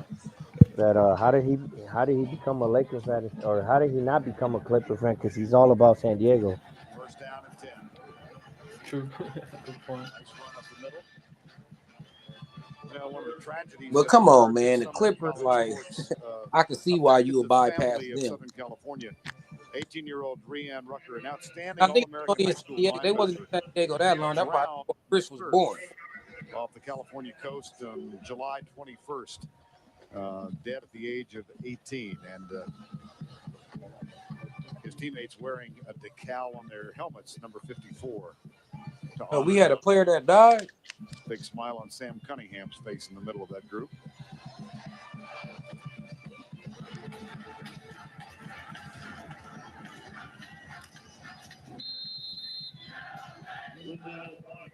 I hope you're all right, though. I hope. That's right, Vernon. I hope this is the Rebo for Raw program. For real. At the service, his father, Andre, yeah, look at the Beach Boys, Adrian, man. They were all Look presented a number 54 jersey. Coach Carrol said that he had such a wonderful spirit, a smile that lit up the room, that he'll certainly be missed on and off the field, Vern. All right, thank you, Joe. Nah, this team, it was filled with a lot of inner city kids on this team. Yep. A lot of them kids right from the inner city. The back of the helmet that will be worn throughout the season. Norm Katnick over the ball. Toss right. Chauncey Washington, number 25, gets the carry. You know, before this game started, we showed you. Hey, Chris, I don't even know when the Clippers were from San Diego or what year they played. I just know they were out there at one point. Ronnie Brown and Carnell Williams. Well, tonight together, 20 carries, only 67 yards. On the other side, it was the wide receivers for USC, Mike Williams and Kerry Colbert. For them, 10 catches, not a lot of catches, but 115 yards and a touchdown. And really, USC controlled the game with their defense by shutting down the Auburn run. Again, they'll control the clock. Lendale White up the middle as the time remaining evolves to 1:35. Next Sunday, the NFL on CBS. Week 1, San Diego, Kansas City, New England at Buffalo, Houston at Miami, the Browns at home against the Colts, Pittsburgh against Baltimore, Denver goes into Cincinnati, and Jacksonville and Carolina. It all begins with the NFL today. Next Sunday at noon Eastern time. You know, Vern, we talked about you had that graphic up about the deja vu from the 1969 season, the 2003 season. Could it be a championship year? As we're looking at another hard run for USC. And one of the ironic little twists to add to that, we've had 5 national championship games in the BCS. And 6 BCS major conferences. The only conference to not win a BCS championship so far is the Pac-10. And what's funny about this team, from every other BCS that era, Tennessee, we dominated so many teams Miami, and Ohio State that supposed to give us a game. Could this be the year for the Pac-10? We dominated so many teams that supposed to gave us a game. A little emotional celebration on the sideline.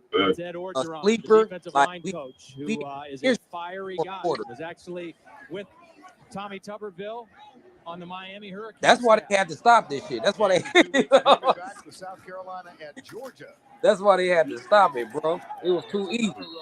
Man, if it wasn't for those bullshit sanctions, this Alabama Saban era would have never happened, in my opinion. Tommy had been. Oh, we all know that. We all know that. At least not to that extent of dominance.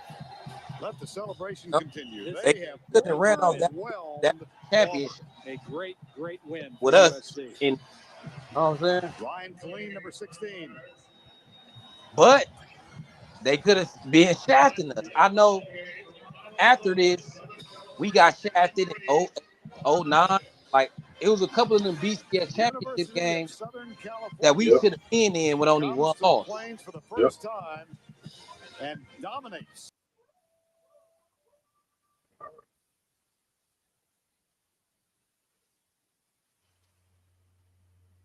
Well, that's gonna do it for that, man.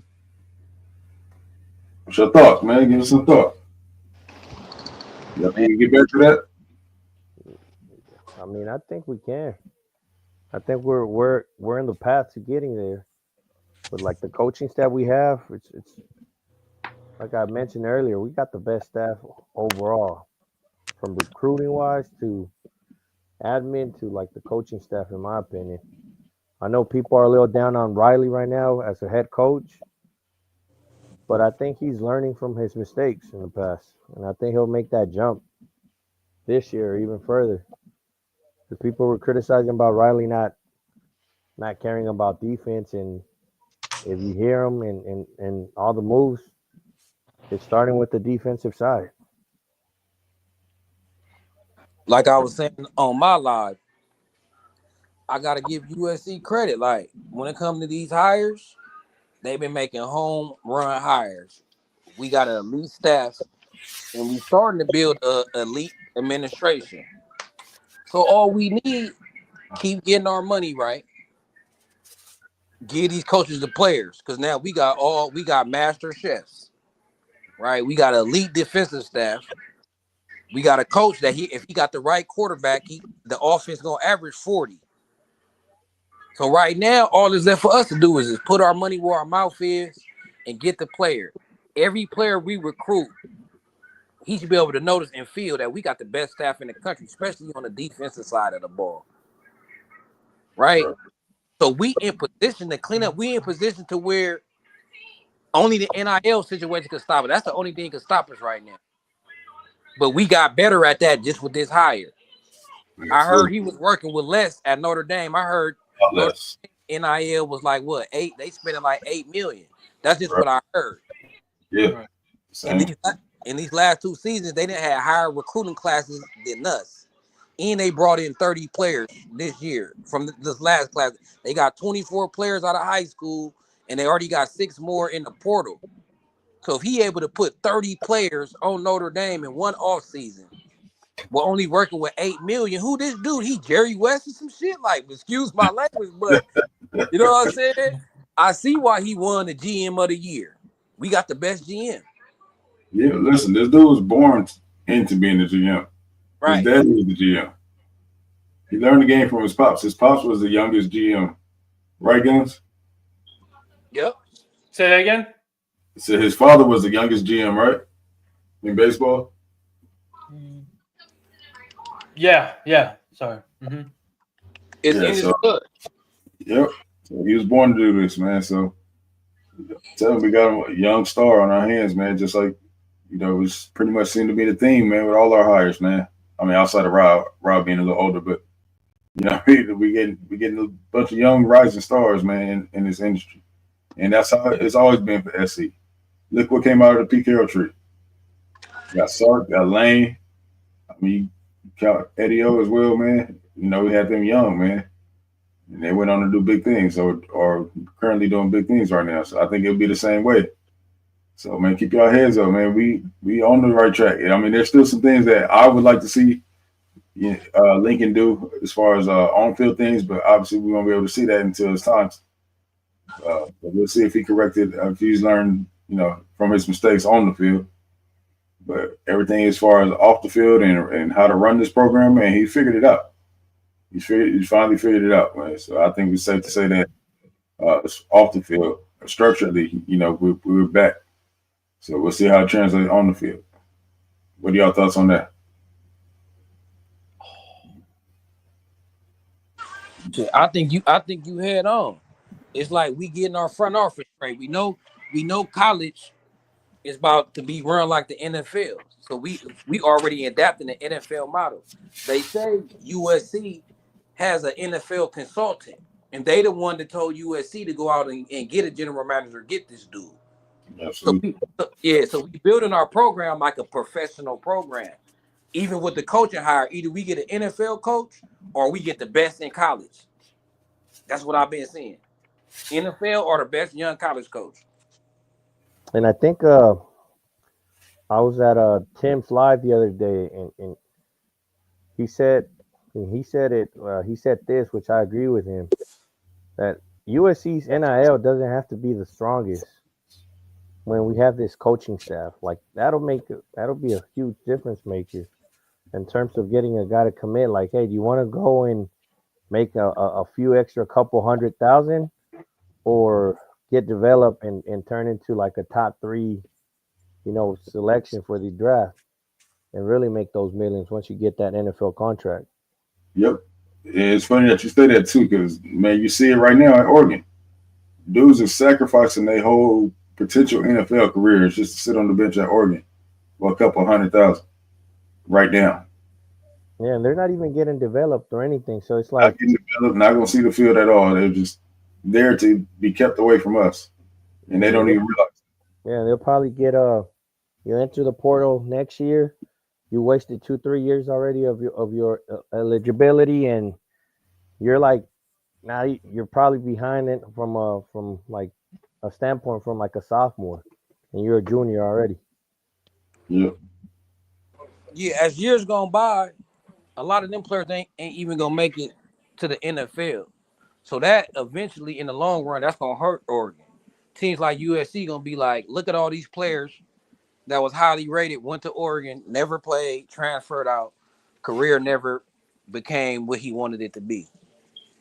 So all this super stacking, I believe in stacking, but they do too much stacking. Like you can't stack your high school class like that and try to be the number 1 in the portal too. Like, you know what I'm saying? They be going to try to be number 1 in high school in the portal. Something got to give. Either that gonna hurt the portal players. Like, okay, we transferring here, and we ain't playing because the guys y'all recruited out of high school, or vice versa. The high school guys like, I mean, I can't never play because every year y'all get a transfer that's better than me or something. He better than me because first of all, I didn't even play my freshman year. Second of all, you getting somebody who probably a junior or senior who already didn't play. So you gonna play him above me. Right? So just think if you committed to Oregon as a quarterback a couple years ago. You didn't have to sit behind Bo Nix because he was already ready, experienced. Then you would have to sit behind Dylan Gabriel. You know what I'm saying? So it's like, how you ever gonna play if they keep reloading in the portal and getting guys? So eventually, it's gonna hurt Oregon and it's gonna benefit us. The question is we gonna want to take them Oregon dudes? I know some of the fans we don't even want them back. Mm-hmm. Anybody else got any last thoughts before we get out of here? Guns? No, I'll just say, I mean, it was great watching that game. Defense was flying everywhere. Yeah, I mean, would love to see a situation like that happen in the future. You know, us go into a SEC school and just dominating. So we'll see. But yeah. And for those in the chat, if you guys enjoyed watching the game, let us know if you guys want us to do it again and watch another game. We'll see which game we pick. Yeah, watch a more competitive game. Watch like that USC versus Cal when they took it to the fourth quarter with that was a good one, yeah. Aaron Rodgers and Marshawn Lynch. That was a classic game at the college. I have to do that. I was gonna say, in honor of poaching the GM from the Domers, maybe we can watch that USC Notre Dame game too. Oh yeah, I thought that was the game y'all probably pull up. The USC Notre Dame game. There's so many. It's so many. We definitely will, man. We'll keep this series going. Got the watch party, man. Maybe we do this every. I don't know. We'll keep you guys posted on dates and times. But yeah, we'll definitely be doing this more often. Stay tuned we have some big things coming up. We'll be continuing our Parents of Troy series back. We'll be bringing that back. So we'll be interviewing some parents right here on this channel. So stay tuned, man. Lock in with us. If you haven't hit that subscribe button, go ahead and hit that subscribe button. If you're not locked in with Carter, man, go ahead and check out Carter Sports TV. So View from the Stands. Sorry? Go subscribe to Views from the Stands as well with Gunn. Sorry about that, Gunn. With all the sports. Absolutely, man. So your overall Christian brought up a good idea. We can watch some of the games from this past season and break them down schematically. Right. That's a good idea too. Yep. What we went wrong at. Yep. Hindsight 2020 game. Right. Yeah, man. So with all that being said, man, we're gonna get out of here. Make sure you hit that like, share, and subscribe. All that being said, we're out of here. Fight on. Fight on.